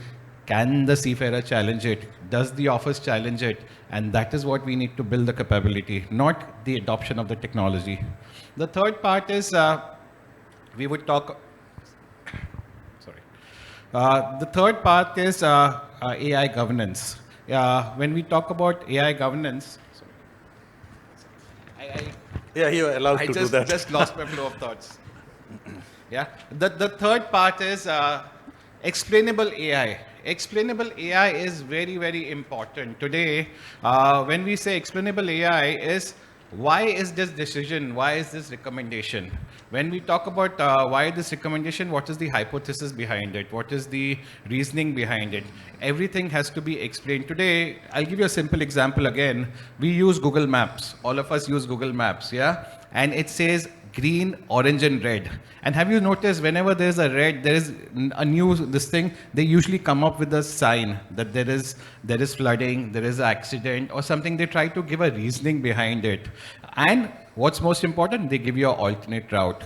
So today, transparency brings trust. Today, you can have an AI technology, but the people using it need to know how it runs. It has to be transparent. I can say I have a lot of algorithms, but how does the algorithms work? That builds trust. Trust builds relation. If you blindly trust technology, it brings in the risk factor. And the last part with the organizations need to do is have a governance, AI governance. They should have clearly defined policies. Who is accountable? Who can override the technology? Who can override the decisions that are being given? So these have to be coming from the organizational level. So today, we can have very smart ships, but if we don't have smart seafarers or the smart people who are going to be using those technologies, it's of no use. So it goes hand in glove. That is the first part of your question. And thank you, Sailesh. I'll move on to Sandeep Kumar. We have heard about the government initiatives and also about AI implementation across the vessels and the requirement of seafarers. I would like to hear from you, how do you think the maritime education can evolve to prepare seafarers for future? And from your perspective, working internationally also, how do you think countries like India can work constructively with the international framework while still ensuring that our professionals develop the emerging capabilities? And I want you to take STCW framework also, because certification is fundamentally competency based in principle. So your views on that, Sandeep. Thank you so much, Captain Pankaj. So, as we all know, and it has been discussed all through these sessions and over the last couple of months or years, the two main challenges that we are facing, or the shipping fraternity as a whole are facing, is number one, decarbonization, and number two is digitalization. I would say decarbonization is the one which is having a more severe impact in the shorter run. But of course, like what Captain Sailesh was talking about, digitalization is also here to stay. So now, first of all, if we talk about what all needs to be done, there is a lot to be done in terms of technology upgrade, in terms of rules, guidelines, all that is coming up. We are fortunate that our flag is assisting us in all that can be done. But I'll try to stick to the question in terms of the resources, in terms of seafarers. That's been explicitly mentioned so well in the MIV 2030 chapter 10. So what needs to be done? The first thing is that what we want to do is that there should be a good industry academia collaboration. That's something which is really missing. In short, we can say that we need to have more research on maritime projects. If you're talking on an international basis, so the number of research papers that are published pertaining to maritime fields in India is about 2 or 3 per month. And if we talk of something like Netherlands, where I was there, it's about 1900 per month. So that is one difference. So if you talk about Delft University or something, they are taking it up so well. And that's where the research comes from. We do not invest so much in research. Why? Because if we are talking about, let us say, the institutes, so all the institutes, they need to have some sort of a funding. We don't have that funding. Okay, and where should the funds come from? That should come from somewhere, from some capital or from the government. That is one thing which is sort of lacking. Now, DG Shipping has done quite a great job. In fact, I'm sort of fortunate, and it's quite somewhat coincidental that yesterday I was in IMU Chennai headquarters, and I saw that they have just constructed this incubation center. So it's not yet inaugurated. It was due for inauguration, but it's not yet done. But it's immense, wherein all the startups and all facilities have been assigned chambers and rooms and a lot of facilities, infrastructure. It's only a 4-storied building, but it bears a lot. So things are happening in terms of research, new developments. When we are talking of autonomous vessels, so there is already a chamber assigned for a company who's, I wouldn't like to name the company, which is going into autonomous. So this is something I would strongly believe. See, STCW is a statutory requirement. We cannot go away from that. We have to be there, correct? But what is required more is something additional, which will become mandatory in the long run. When we're talking of, let us say, LNG or methanol or ammonia or hydrogen, whatever is to come, there is some uncertainties also, which will be the future fuel. LNG is being invested upon, but of course that's a transition fuel. Like I was talking to Sailesh a little while ago, it's 90% methane. Methane is CH4. CH4 means carbon. Carbon means you've got those emissions coming up. Okay, so that's something transition fuel. We are looking at methanol or ammonia or even hydrogen in the long run, or nuclear, whatever comes up. So apart from the technology upbuilding and upscaling, it's more to do with the the seafarers who need to be trained.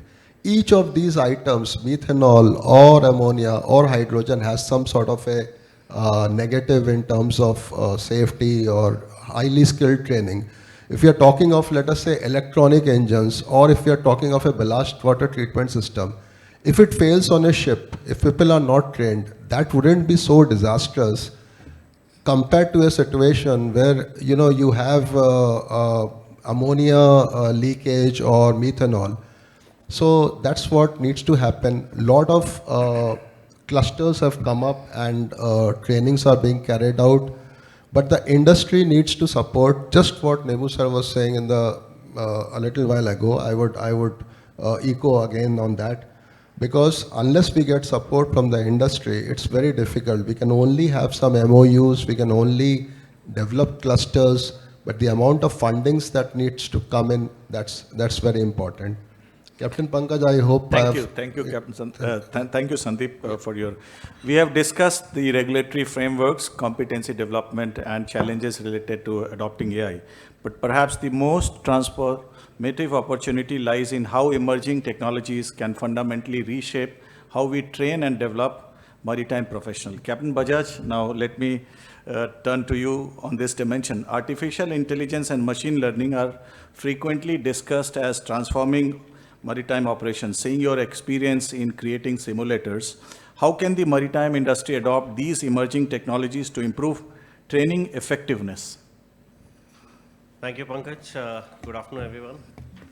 So this topic, I guess, is the most well-discussed and most recent topic that interests everyone. And definitely, I mean, if you just talk about the quantum leap in technologies we have seen in our lifetime as such. As an example, I will just request you to just turn your heads around and see people around you.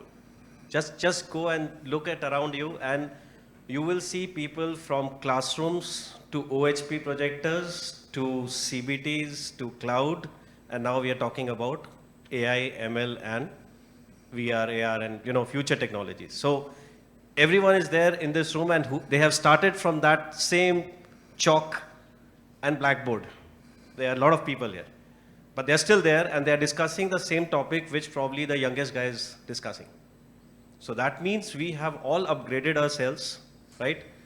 We at least know the basics. Definitely, if you need a detailed, I mean, I was very confused last year till what is this name, what is neuro, so many terms come into mind. So the way is now to just basically gain your competence on artificial intelligence and technologies. Now, the one that was the thing that was restricting us since so many years was basically computing power, processing power, and connectivity. So I think we have overcome those hurdles now. And if you just plainly talk about AI and ML, use of AI and ML in training, it's simulators, it could be any other, maybe some kind of research as well. So all these technologies rely definitely on the data, first and foremost, to create a model. Data, unfortunately, even now, if you talk about maritime industry, it's still fragmented. There are a lot of people making a lot of models, but then they are not unified. There are some platforms which are now available, which are giving the data for creation of these, machine learning technology, because machine learning basically requires the data, nothing else. So what are the advantages, number one? So first and foremost, I would say the biggest change that has happened is that AI and ML have been able to create personalized profiles, okay? So now they are targeted profiles. You can create a personal profile of a person by just asking him straight 50 questions. And you'll be amazed to know those 50 questions will be different every time. So I think probably that is what will interest DG Shipping also. Because again, you are addressing the core weaknesses of a person. You're not addressing 50 set of questions that is supposed to be asked. So AI really helps you in creating that personalized profile, in asking those specific questions, addressing the weaknesses, and then creating an output or an assessment. It could be training, it could be an assessment. But the output is that it really targets whatever you are weak at. It is basically addressing that. So, and it will give you recommendations, which all places, just an example, I mean, like you are probably weaker in ECDIS, better in radar, I mean, good in ROR. So why not target the one that is weak? Why are you still targeting? I mean, you'll always get a right answer if you probably ask him an ROR question because he's good in it. then what are you getting out of it? So the best part is targeted approach, personalized profile to create a competency. So we are talking about competencies now.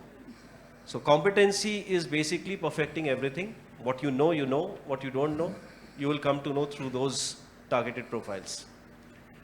Second part of it is use of modern technologies to get the natural response of a person. So if you plainly talk about VR, AR, MR, there are a lot of different names, XR. Okay, let's talk about XR. XR is like mixed reality or extended reality. So you can actually cover everything in that same aspect. So what it does, it really brings immersion. You are really immersed in that space of whatever training you do. It could be a tech training, it could be a computer-based training, it could be anything. It could be a navigation training. But the best part that it brings is it brings the natural response of a person. So whatever the person is reacting is pretty real if he gets immersed for like say 15 minutes after that.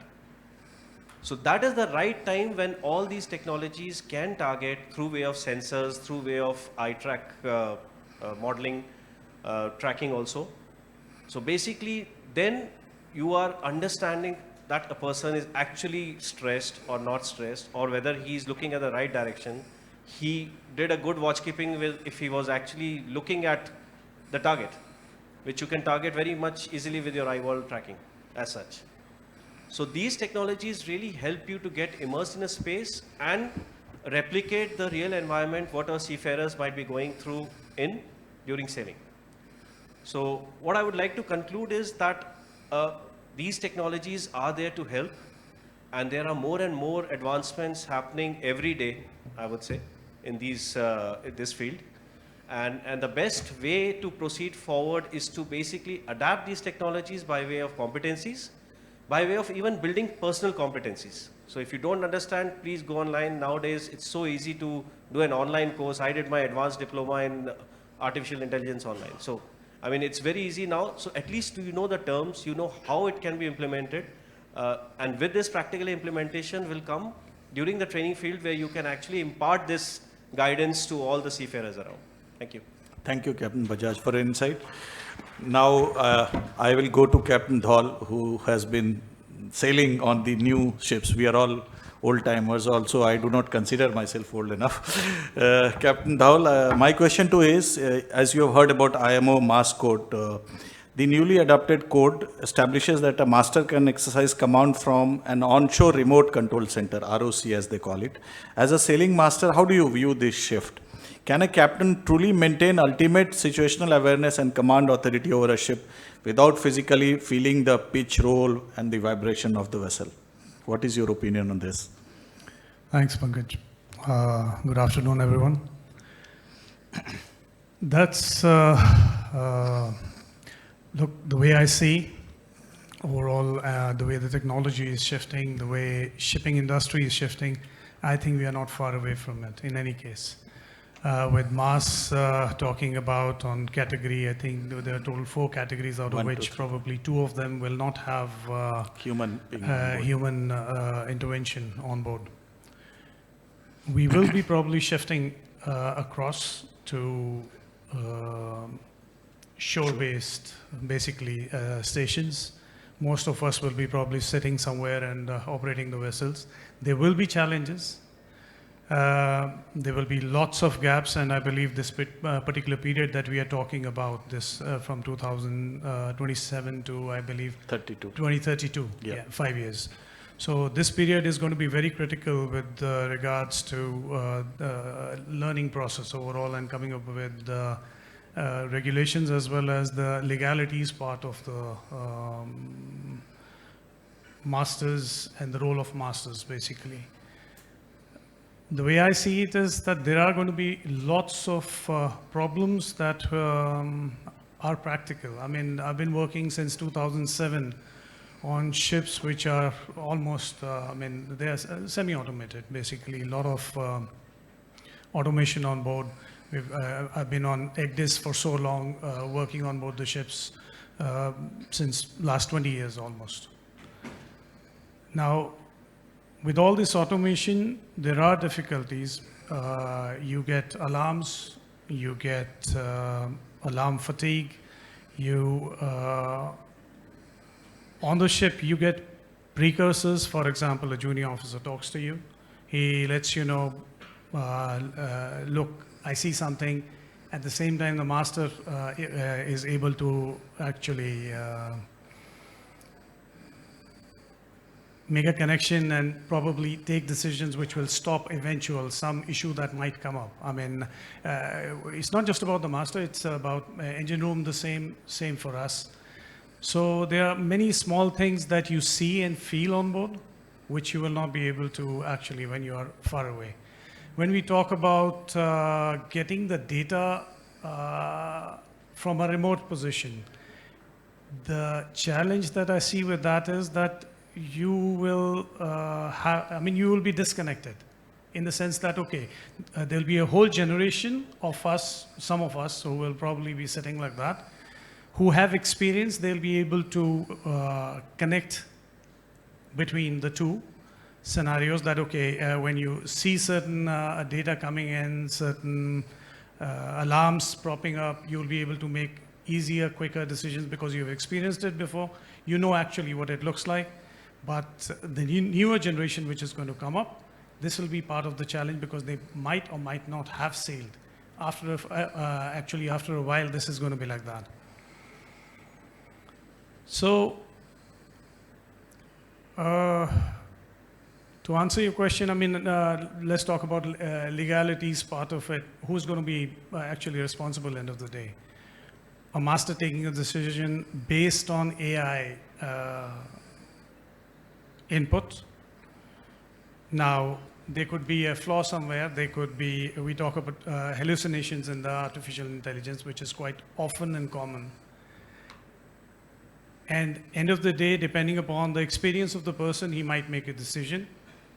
By law, I believe the way I see the regulations, you're still responsible for it. So that's going to be one of the things that is going to be there, challenges. Other thing is, for example, now you've got some junior officers or some other people who are stationed on board. Now, command structure is generally that the way that you can work with people is that you know what's happening on board the ships. You can feel the air, you can feel the pitch, roll, etc., as you said. And when you talk to people, you are constantly in touch with them. And people, when you give them solutions, they know that you are there and you know. There to help. You are there to help, or even otherwise, you know what's happening basically.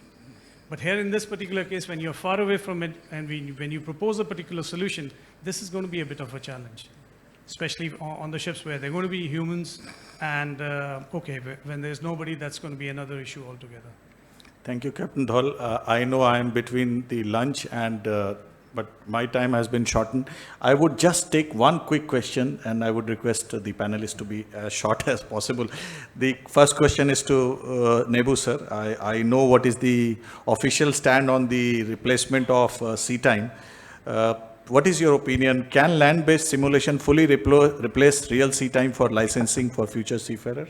I would leave it to you if you do not want to answer. Thank you for that question, but to be very frank, it will take a long time, long way to go for that, because how the STCW transforms, we will see a revision now. I think we will have to wait for the next revision to come to see how much it replaces, because it's basically engineering and the other part of it, where there will be a degree of replacement coming in both the streams. Engineering, it's difficult. You need physically to do something to correct the faults, identify the fault, correct it manually there. But for navigating, maybe you have redundancy can be built in there so that you have a second way of correcting the, how you navigate. So it's a long way to go. You can't say that when the administration will come out with guidelines, but we have initiated the process of bringing in web-based things so that the future seafarers are ready to adapt to the situation. To a certain extent, as of now, you are not fresh, totally fresh there to handle a situation. You are adapt to the situation to handle in some way through web-based thing. But practical aspects, everybody knows who has worked on board that you cannot replace those practical aspects what you do on board with a complete simulation based thing. That's why we have a mix of things going on, and it is a long way to replacement. Thank you, sir. Captain Bajaj, I would like, initially when we discussed this word digital twin technology, as I told you, I found this very attractive, and then I went deep to understand what is this digital twin technology. And we have discussed this over phone. I would like you to answer this, that how can digital twin technology be effectively integrated into standard maritime training simulators? And if you can briefly tell us, how can these technology companies better collaborate with academics to provide real world data? Because I heard a lot of people talking of data. And we have time. I'm told we have 10 minutes time. Okay. Please. That's a relief, I would say. So if we purely talk about digital twin technologies, yes. So initially I told you about connectivity. So the major issue that computing power and connectivity. So now we have both. We have Starlink on board for getting the data. We have computing power. We have, nowadays data centers coming all over the place. So definitely, and plus we are heading towards Mars. So we will be going towards live sensors and operating the vessels at breakneck speed. There will be obviously plan B in place as to what happens if this is the case. As far as training is concerned, digital twin technologies will certainly help in assisting and creating a better so-called, an ideal exercise for the trainees. Okay, so all this data collected with the digital twin technology will help us assist. Maybe you can collect it from a VTS. What is the best way to approach a port? So this is something which you can get it from like thousands of maybe Adani vessels that keep on coming every day. So you will get the best ideal thing to do in a 3.5 knot current, what you are talking about. So there can be multiple approaches, and there are multiple approaches. It's done by humans. But what is the most ideal? What is an average? But then for that, getting to that average, you need to know each and every minute of data for each and every vessel, for each and every ton. That takes a long time to build up. So that will come in, definitely yes. The things have started rolling, and this will definitely, and as far as training is concerned, training of remote operators, we at Vatsala has already started in Europe, because again, there's a manpower problem in Europe side, so definitely they have gone, Scandinavian countries, there are many of them who have already gone autonomous. They are training their ROC operators, fleet personnel in the use of these technologies. As far as the trainers are concerned, all this data processing will help them actually to create an ideal exercise, or a suggestive AI as we called it. So suggestive AI is nothing where the system suggests you what is the best approach for this. You make an exercise like this. So you are getting assisted. So basically an instructor will sit and he'll get prompts all over the place, or recommendations, or like predictors all over the place, that this is the best way to take it forward. Now to your second part of the question, which was regarding the academia. Yeah, I would like to cover that. So what does academia has? A shipping company training institutes, MTIs, what do they have? They have experienced humans. We have a master mariner with us. He's in the panel because we wanted to hear what is the real perspective, what is the need. So any AI requires a human in the loop, definitely, or expert in the loop as they call it.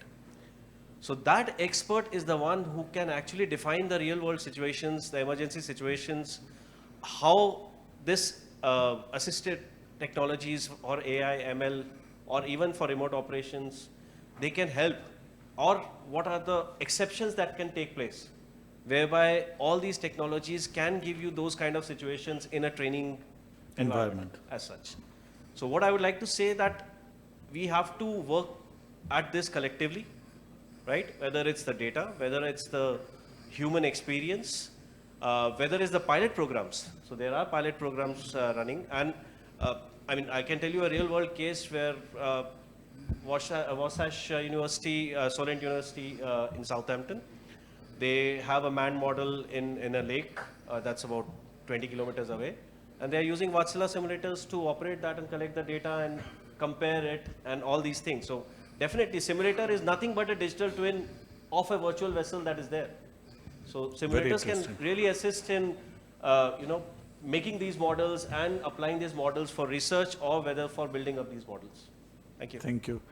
Now, Captain Bhabani, it's a tough question and you have to answer. Who should pay for this high-tech training? The seafarers, the tech companies, or the ship owners?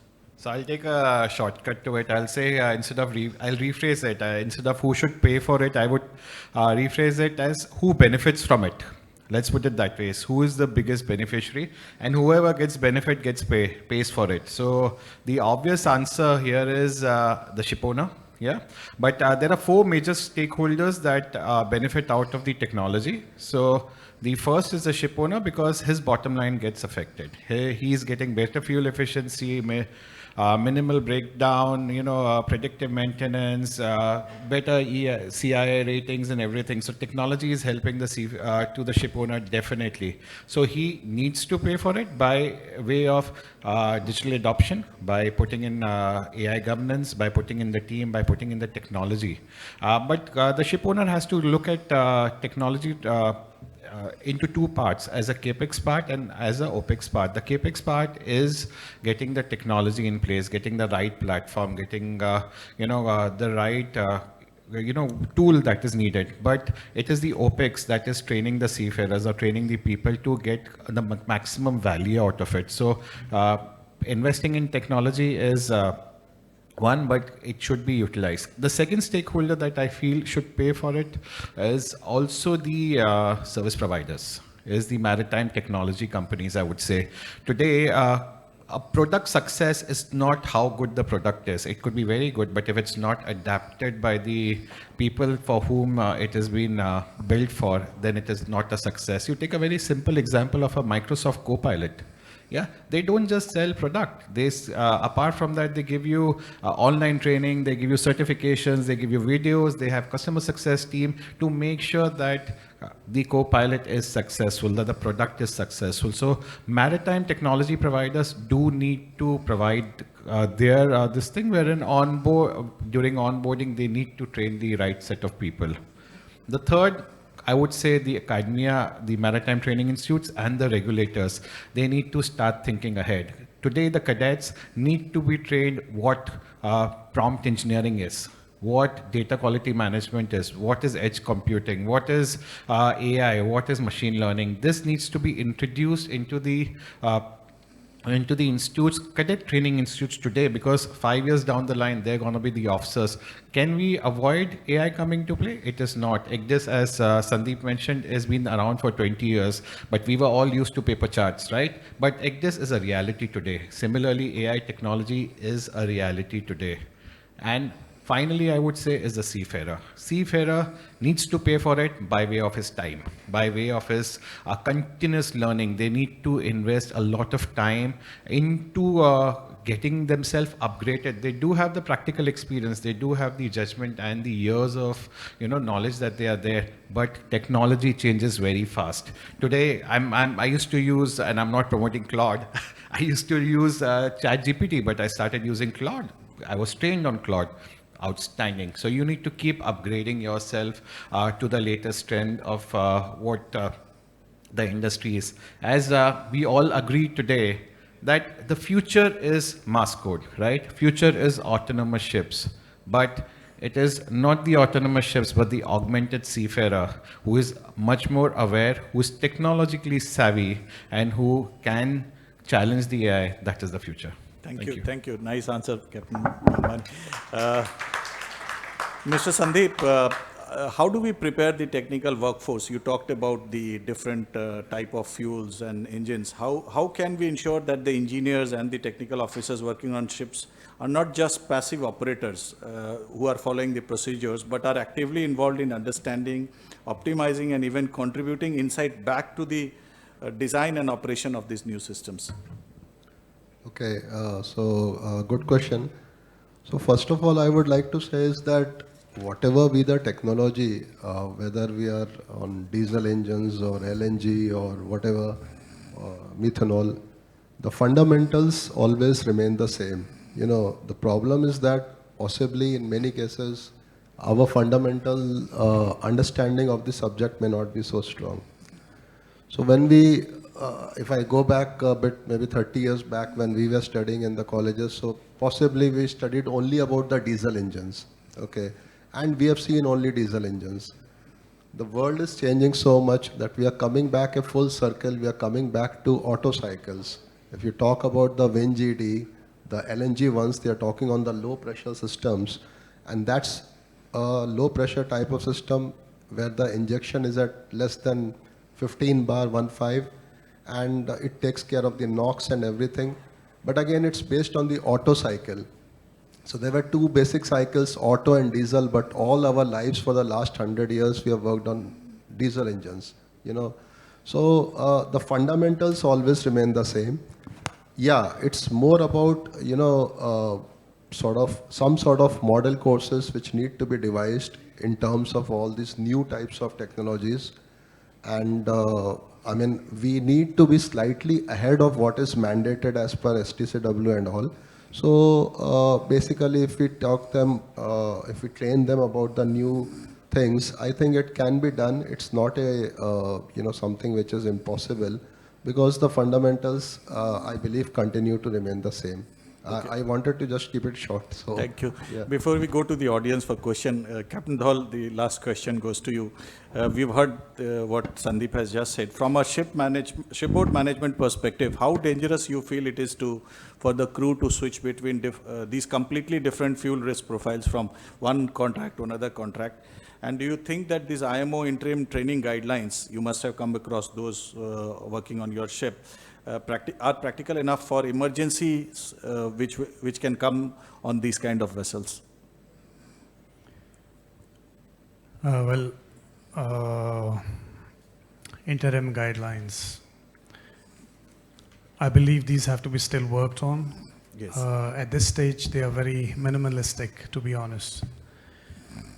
You see, when we talk about switching over between fuels or doing any kind of changeover between any two, basically the mindset change we are talking about is an issue with the muscle memory.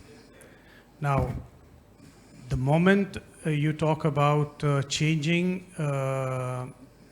let's say, one of the junior engineers, senior engineers, or any of the persons who is involved with the day-to-day handling of the fuel.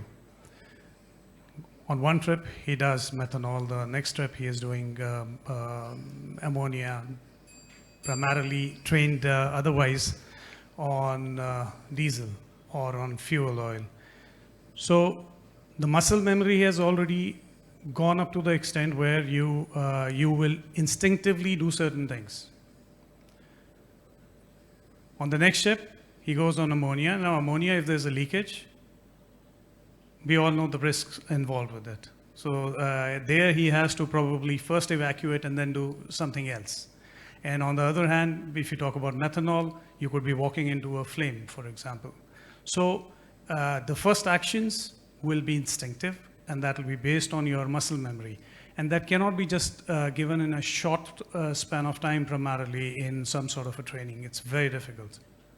Let me give you an example. Sorry if I'm taking a minute or two extra. You can take one minute. An example, I spoke of ECDIS. Now, I've been using ECDIS for the last 20 years. I don't know how many ECDIS have I used, from, you know, Kongsberg to Furuno to, it's been several, Transas, etc., etc. So, you see, the problem is, we have come up with the regulations. We have come up with, and this I'm talking about just a simple thing like clicking buttons here, okay? Now what happens is, what do we do when we click with the left button? Normally, worldwide, if you look at, what happens when you click on the left side button? The right button generally gives you the menu, right? Okay. What happens is that different manufacturers have decided to go with a different action that is connected to the So to these Controls. simple clicks. Yeah. Yeah. So in one, the left would do a particular thing. With the next manufacturer, you would go with the thumb doing the same thing. And in another one, it's on the right side. So what happens is that in case of emergencies, when one has to take action, you just start clicking on the wrong side. And that's exactly what is going to happen over there. That in case of an emergency, you will always go back to what your muscle memory has, built you up to. So this is going to be a bit of a challenge again. And we need to not only do shore-based training where the fundamentals would be cleared out. And once the fundamentals are clear, they come on board, they are given familiarization, followed by some further training and mentoring under guidance, and it'll take time. But still, you will always go back to your muscle memory part of it. You want to say something? I'll tell you, I'm very particular about, say, for example, use of language. Okay, on board the ship, because I've been working with multinational crew for almost all my career. So there were 7 guys, 7 nationalities. So you always try to stick to one common language, and that is English. Last year, I was so much under pressure. I was talking to one of my second mates. He is a Croatian, and he starts looking at me like this, total blank face. And I continued giving him instructions. And this guy's again looking at me completely blank-faced. And he says, "Captain, you're speaking to me in Hindi." And I was totally shocked. I'm so careful about it, and yet I did that. So what I'm saying is this muscle memory, whether it is developed here or anywhere else, whatever work you're doing, we were talking of engineering. I've seen accidents take place because people are not doing those things again nowadays. For example, cranking off the engines and people hitting the handles over here. So if you're not doing it, you lose your skill set and you have accidents. So these are the things to look at. Thank you, Captain Dol. That reminds me of my boss, who is a Tamilian, speaking to me in Tamil few days back. Captain Bajaj, you have one last remark before I make my concluding remarks, please. No, just add on to this, just one liner.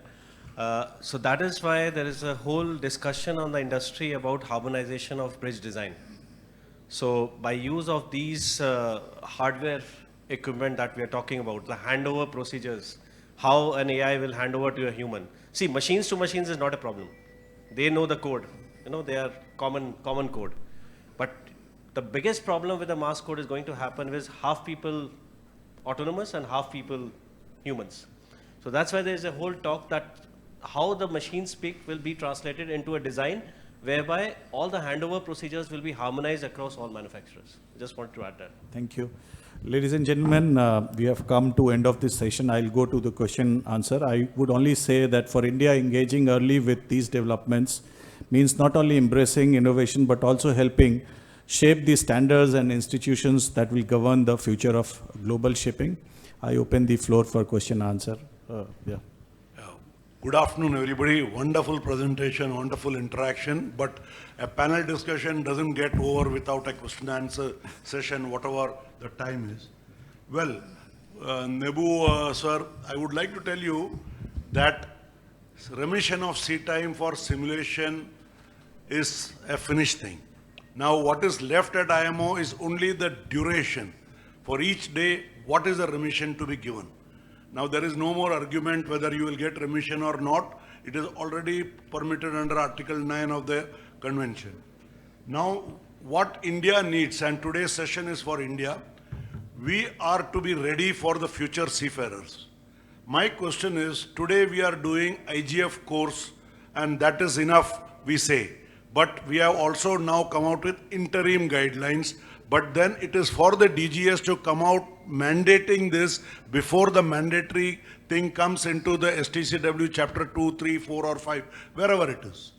What steps are we taking to ensure, because ammonia as toxicity, methanol as invisible, the other, what is that other fuel, whatever is, hydrogen is something else. Hydrogen interim guidelines have not yet come out in any case. So we should be concentrating on specific training other than IGF course. So what steps are we doing? We have to keep our manpower ready because demography is our biggest strength. My second question is, we have nothing to fear about the mass code. Mass code is in 4 degrees. We are talking about 1 and 2 degrees at this point, 0.3 and 4 are there. STCW is expected to complete in 2030. But the problem comes today, the non-mandatory code has come in May 2025 and 1st of January 2032 is the mandatory mask code. And these mask codes are not applicable to everybody, only to those who accept it. Where the problem comes is when STCW and the mask code comes in directly, there will be a clash. And this clash, how do we expect to address? This is another question. And these are things for which we have to make our future seafarers ready. Whether you have a remote control operator or you have a remote control center, these things we have to start, we should have started right after the last HTW 12, but we should be doing this. Another thing I want to ask, I hear a lot of talks about agentic AI. What is this agentic AI and how does it help? Thank you so much. Thank you, sir. With experience, he has asked the most difficult question, but I will club both and try to answer with my limited experience. You talked about the clash in the second case, and that clash is there always when administration brings out regulations. So administration always brings out guidelines based on the guidelines, what is available, and mandates things based on the mandatory requirements. So that is the policy what the government follows when you bring out the mandatory requirements under the training. The other things are basically guidelines, which actually we also bring out guidelines. If we start mandating that, then this clash comes because somebody wants it, somebody don't want it. So the guidelines has been a policy which is always there from the IMO also and from the government also side. Mandatory things, yes. The other things are basically because if you make it mandate for everybody, it is not used by everyone. These kind of new technologies or these kind of fuels which are used, you cannot make it same for all. It doesn't fit for all. That is why the guidelines are there and we follow the guidelines. For those who want it, do it before you go on board. So the stage at which you want to make it mandatory is where the clash should not come and it becomes mandatory, and that's a bit a long way to go. So I think I have clubbed both in your aspects and I stop it there. Captain Bajaj, you would like to take that agentic? Shailesh is there. Okay, Shailesh. Just, one thing I would like to say, sir, IRS has already come out with the guidelines for hydrogen fuel cells, LNG, of course, it was there through the IGF, and methanol and ammonia. So we have those. These are readily available, downloadable. So most likely, yeah, that will come, sir. But most likely this is what will be in the future, but of course they are not mandated as per the code, sir. Shailesh. Yes, so first I'll take your answer on the mask code. So I have a simple analogy. Mask code or shipping as such is like a finger, like a hand. Not all 5 fingers are the same. This is exactly how the mask code is going to be implemented. It's like a glove. So you cannot have autonomous level 4, level 3 for something which is not practical. So you can have a factory to a production where autonomous ships, and this is where the trials in Europe, in Korea and in Japan are happening, because they are from fixed point to fixed point, as also pointed out about the autonomous ports and all. These are fixed point, this thing, but can we have it across the board? The answer is no. Will we achieve it? Yes. When will we achieve it? Nobody knows. So this is the long and short answer to the mask code. And the second, this thing is on the agentic AI. So agentic AI is nothing but the beautiful voice you hear on the phone, aap mere se loan le lo. You receive that phone call. It is nothing but, this is to very simplify it. There is a vector database. So there is a database on which we have the LLM model, that is the large language learning model, on which you do have the algorithms which are running on a loop. So there is a feedback mechanism, then there is this thing which goes back, the prompt goes back to the LLM, which is the database, and there's a wrap database through which continuous feed also keeps coming in. So this is where the agentic AI learns. So there are different types of agentic AIs that are there, but very simply, as simply put in, is the phone call that you receive. Those, and you'll be surprised, a lot of them are automated. There's no human on the other side. It's just a voice. It's an agentic AI. Another very simple example is the chatbots. They're very simple because they feed it from a database. They give you the answers basis the database. Agentic, but on a simpler. Captain Dubey, please, sir. Good afternoon. First of all, I must thank CMI for choosing this very important topic, Rising Maritime India. My question to Mr. Nebu will be about maritime education in India. When we compare the maritime training institutes here in India and the MTIs in UK, New Zealand, Singapore, Australia and all that, though all of them are following the same SCCW. But one major difference is that those countries, they're training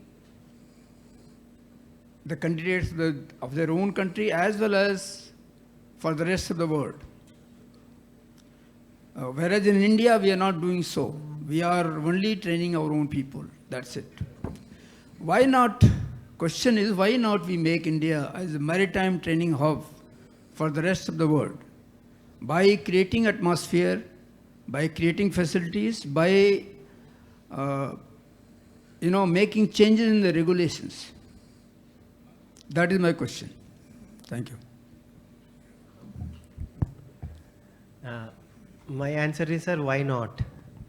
Because one thing is basically India generates a lot of seafarers from India itself, and the quality of the training which is there in India is seen good in all part of the world. There were institutes which were doing courses for, I think, for foreign this thing. It is still continuing, or issuing certificates are still on with the approval. There is some guideline issued recently by DG Shipping also on that. It is allowed. So why not? I don't think any restriction is there. There has to be a bilateral this thing when you approve on behalf of another government. That has to be there. That is purely bilateral. You accept a COC of our own seafarer who has done a course in another country, we accept. You have mutual agreement already there.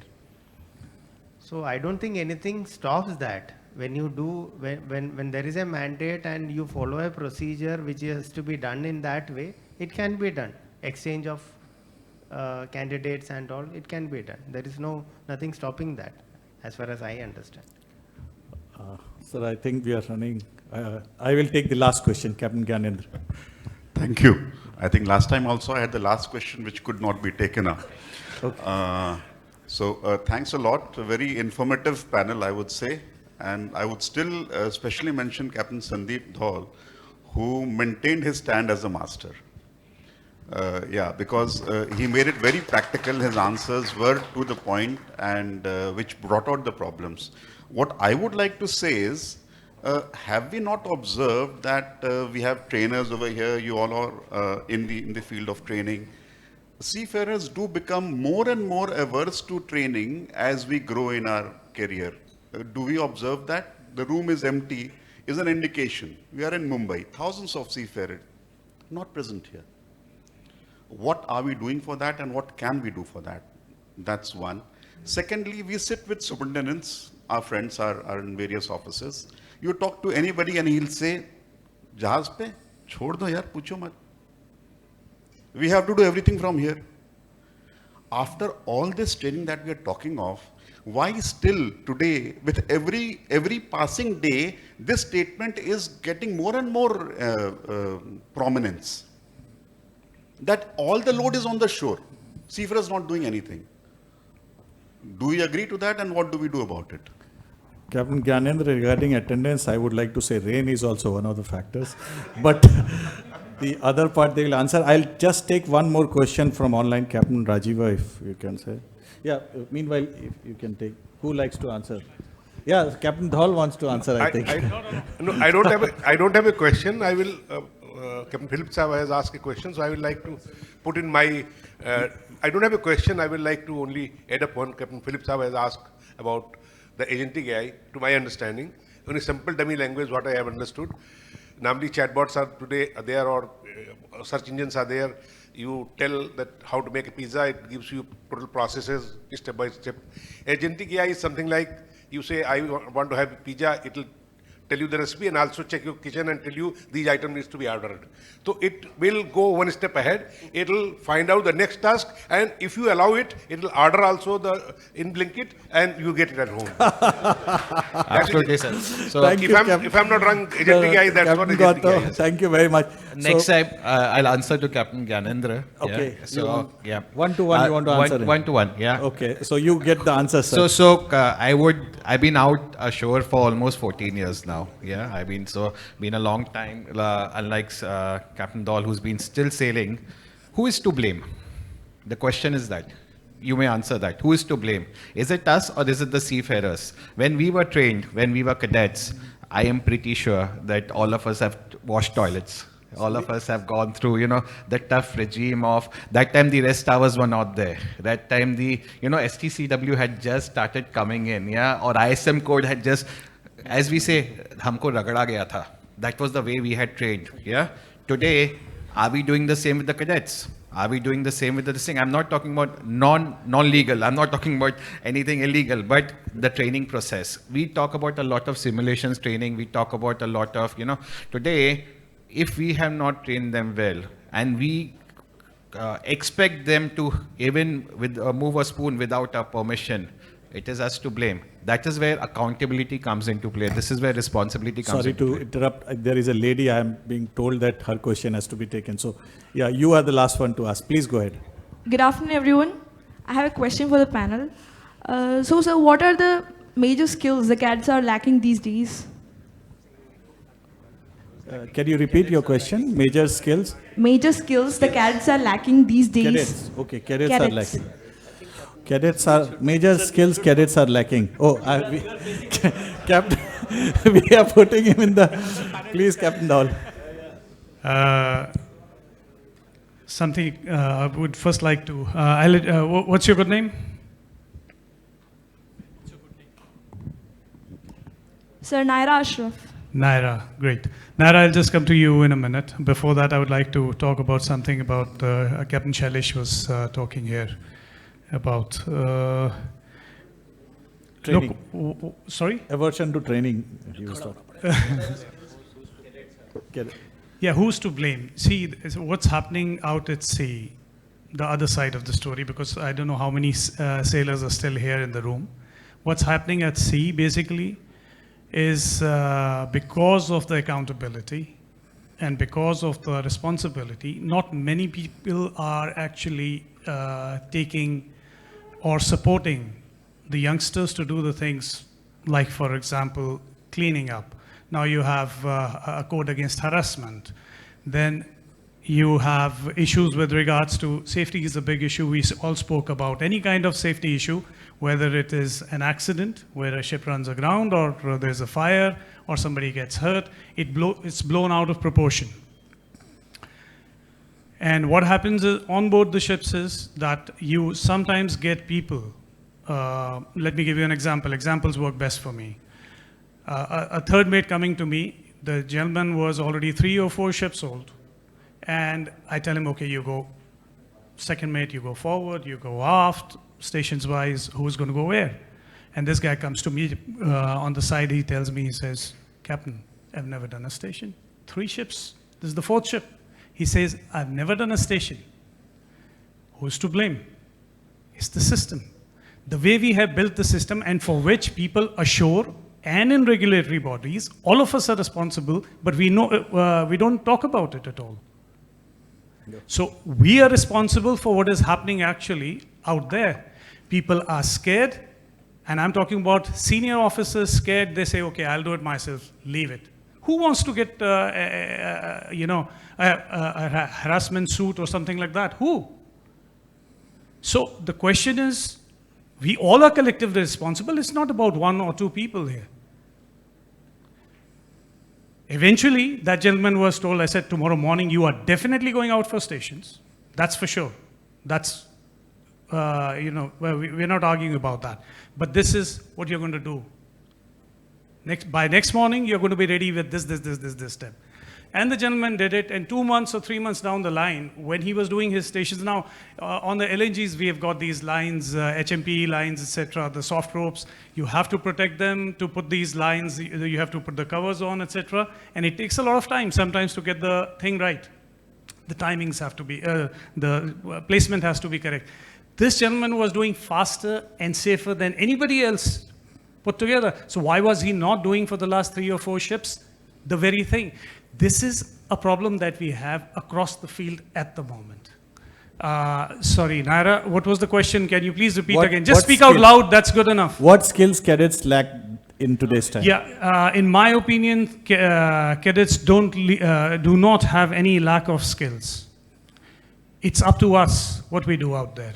We have to look at where most of the cadets who come on board, where they stand, and where we have to, then we have to guide them, mentor them across where we take them eventually. So this is up to us, the senior staff. Cadets can be molded very easily. We have different problems.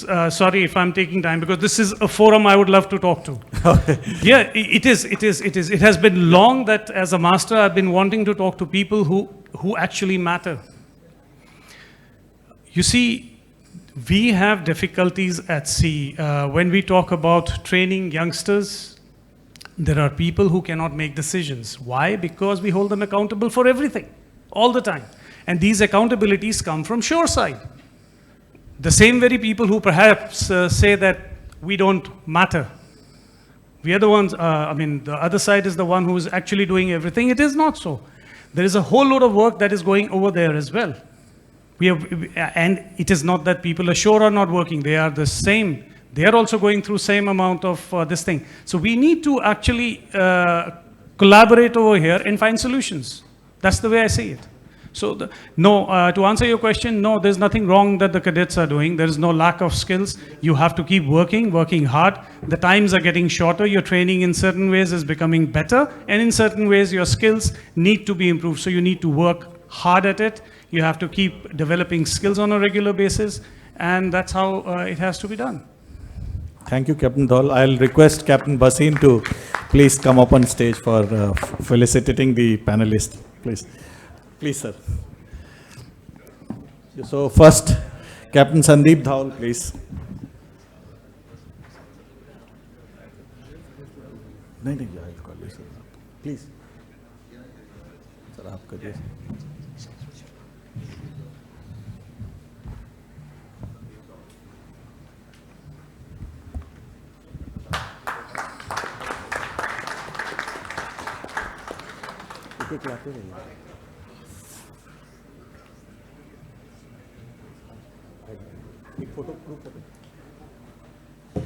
Mr. Nebu Oman, please.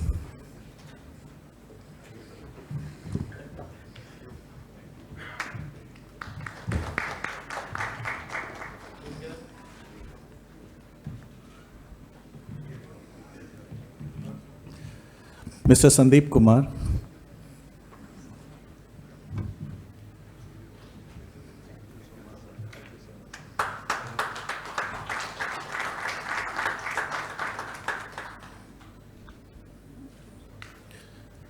Captain Sailesh Bhambani, please.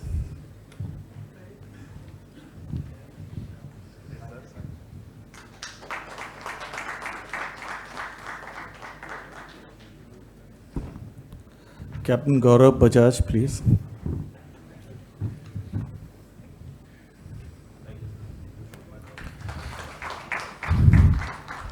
I thank all the wonderful panelists. I wish we could have gone longer, but I know people are waiting for their lunch and they'll be trying to go home.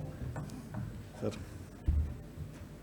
I think we also have to felicitate our moderator, excellent person, Captain Pankaj Kumar. Big round of applause for his moderator.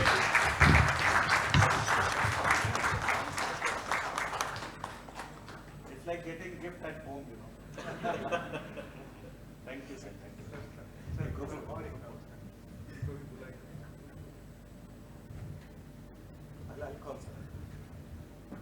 Okay, I would like to call on stage Captain Kaustubh Pradhan, thanking him for the Master of Ceremony.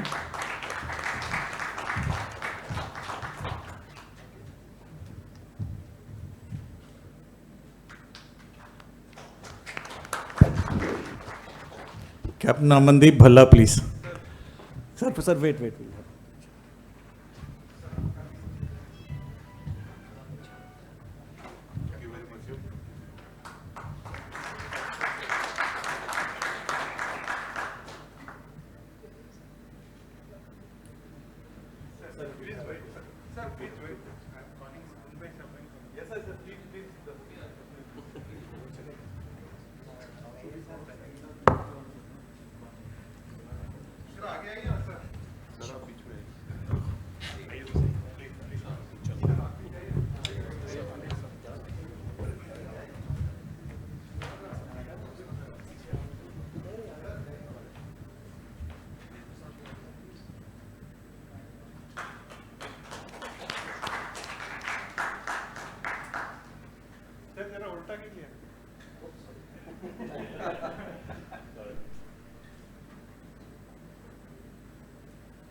I request everyone to just wait. We have a small vote of thanks, and which will be followed by lunch. So you don't get your lunch till you sit through vote of thanks, please. I request Captain Bhalla to come and give a vote of thanks. We'll keep it as short as possible.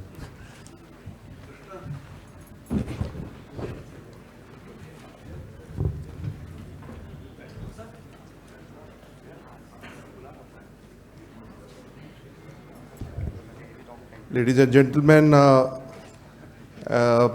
it has been a delight to have you all here, along with distinguished guests, speakers. As we draw curtains to our CMMI Maritime Potpourri 2026, it's my privilege and honor to propose a vote of thanks on behalf of CMMI.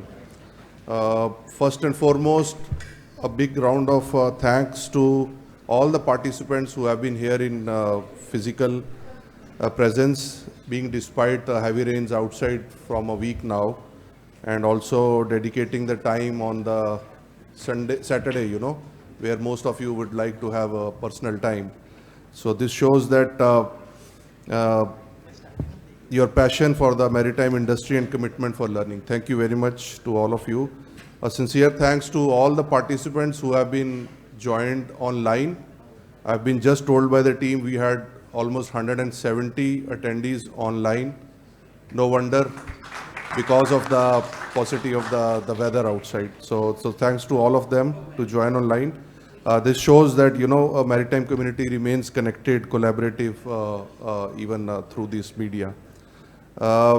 We were also deeply honored by the presence of our chief guest, Shri Sushil ji here, who, provide a lot of insights and inputs by the DGMA for the maritime growth.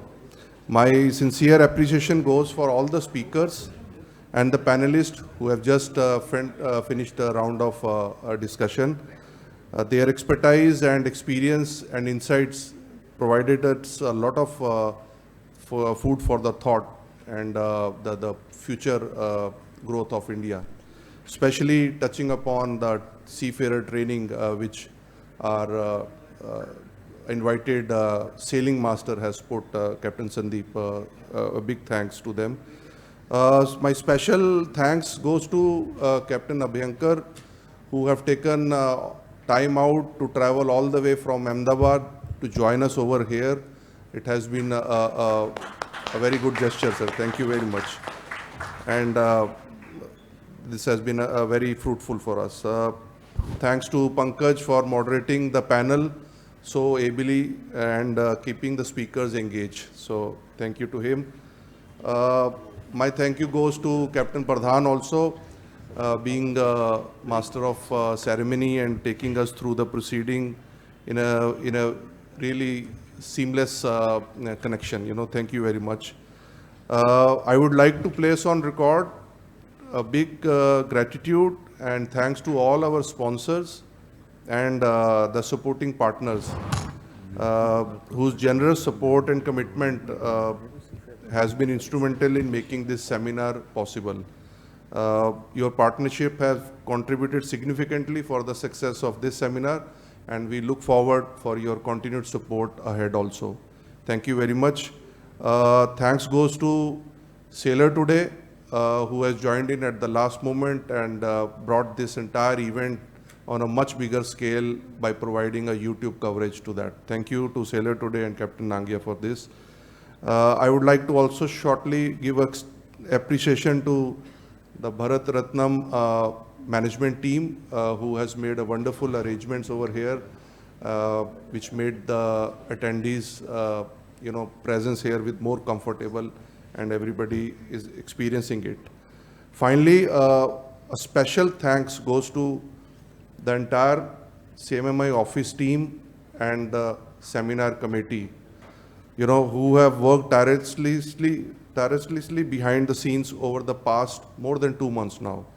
And there has been a countless hours of preparation, coordination, and follow-up. Without this, this event would not have come the way we have, and taking care of all the attentions, even the smallest. So, ladies and gentlemen, big round of applause to the office bearers and a committee. Finally, as we close the seminar, this is to reiterate and reaffirm that India's maritime future is not on the horizon, it is already underway.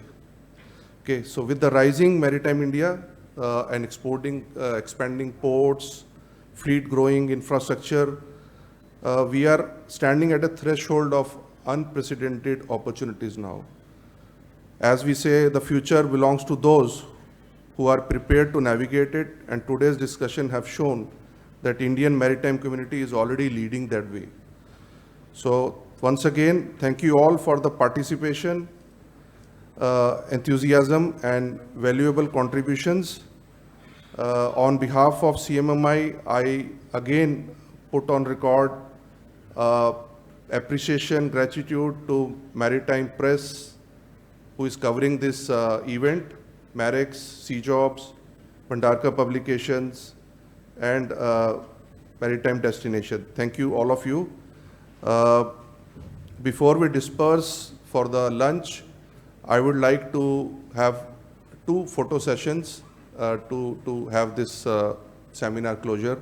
The first one will be for the seminar committee to come on the dais and be with the master and office bearers. And secondly, after that, all the participants here, attendees, please join us for a group photo here. Okay? And Sudhir is pushing papers one by one, so I have to finish that. All of you, please fill up the customer feedback form on the table. It will help us to take the feedback further for our seminars. Thank you very much. I'll invite all the seminar committee members to come on the dais.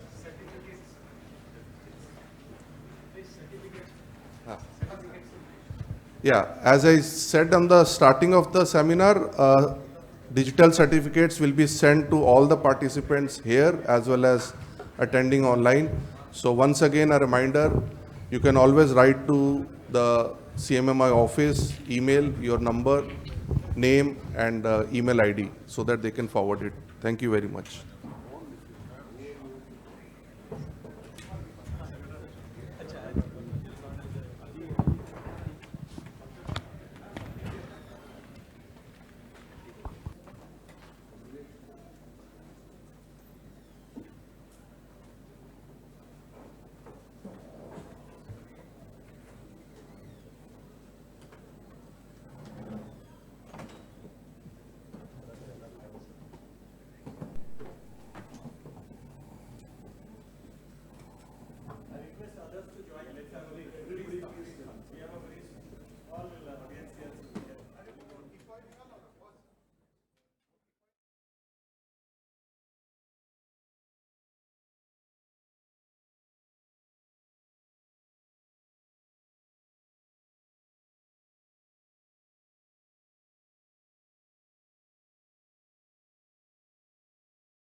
shortly.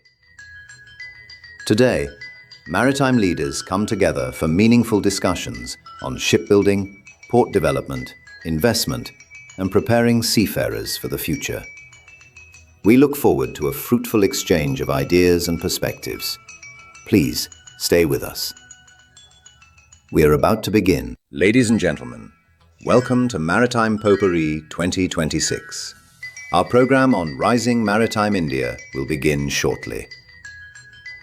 Today, maritime leaders come together for meaningful discussions on shipbuilding, port development, investment, and preparing seafarers for the future.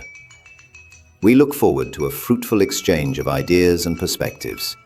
Please stay with us. We are about to begin. Online Ladies and participants, gentlemen, we are closing it now. welcome Thank to you for your Maritime participation. Potpourri 2026. Our program on Rising Yeah, Maritime I India thank all the begins participants shortly. on the Zoom platform. We are Today, closing maritime the leaders come session together now. for Thank you for your meaningful participation. discussions Have a nice on weekend. shipbuilding, port development, investment, and preparing seafarers for the future.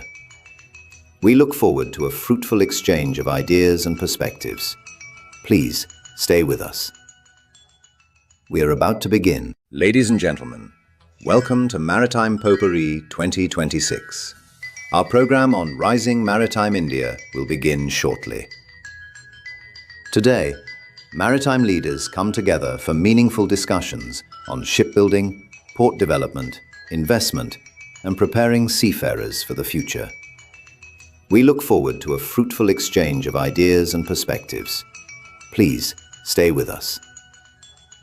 We are about to begin. Ladies and gentlemen, welcome to Maritime Potpourri 2026. Our program on Rising Maritime India will begin shortly. Today, maritime leaders come together for meaningful discussions on shipbuilding, port development, investment, and preparing seafarers for the future. We look forward to a fruitful exchange of ideas and perspectives. Please stay with us. We are about to begin. Ladies and gentlemen, welcome to Maritime Potpourri 2020.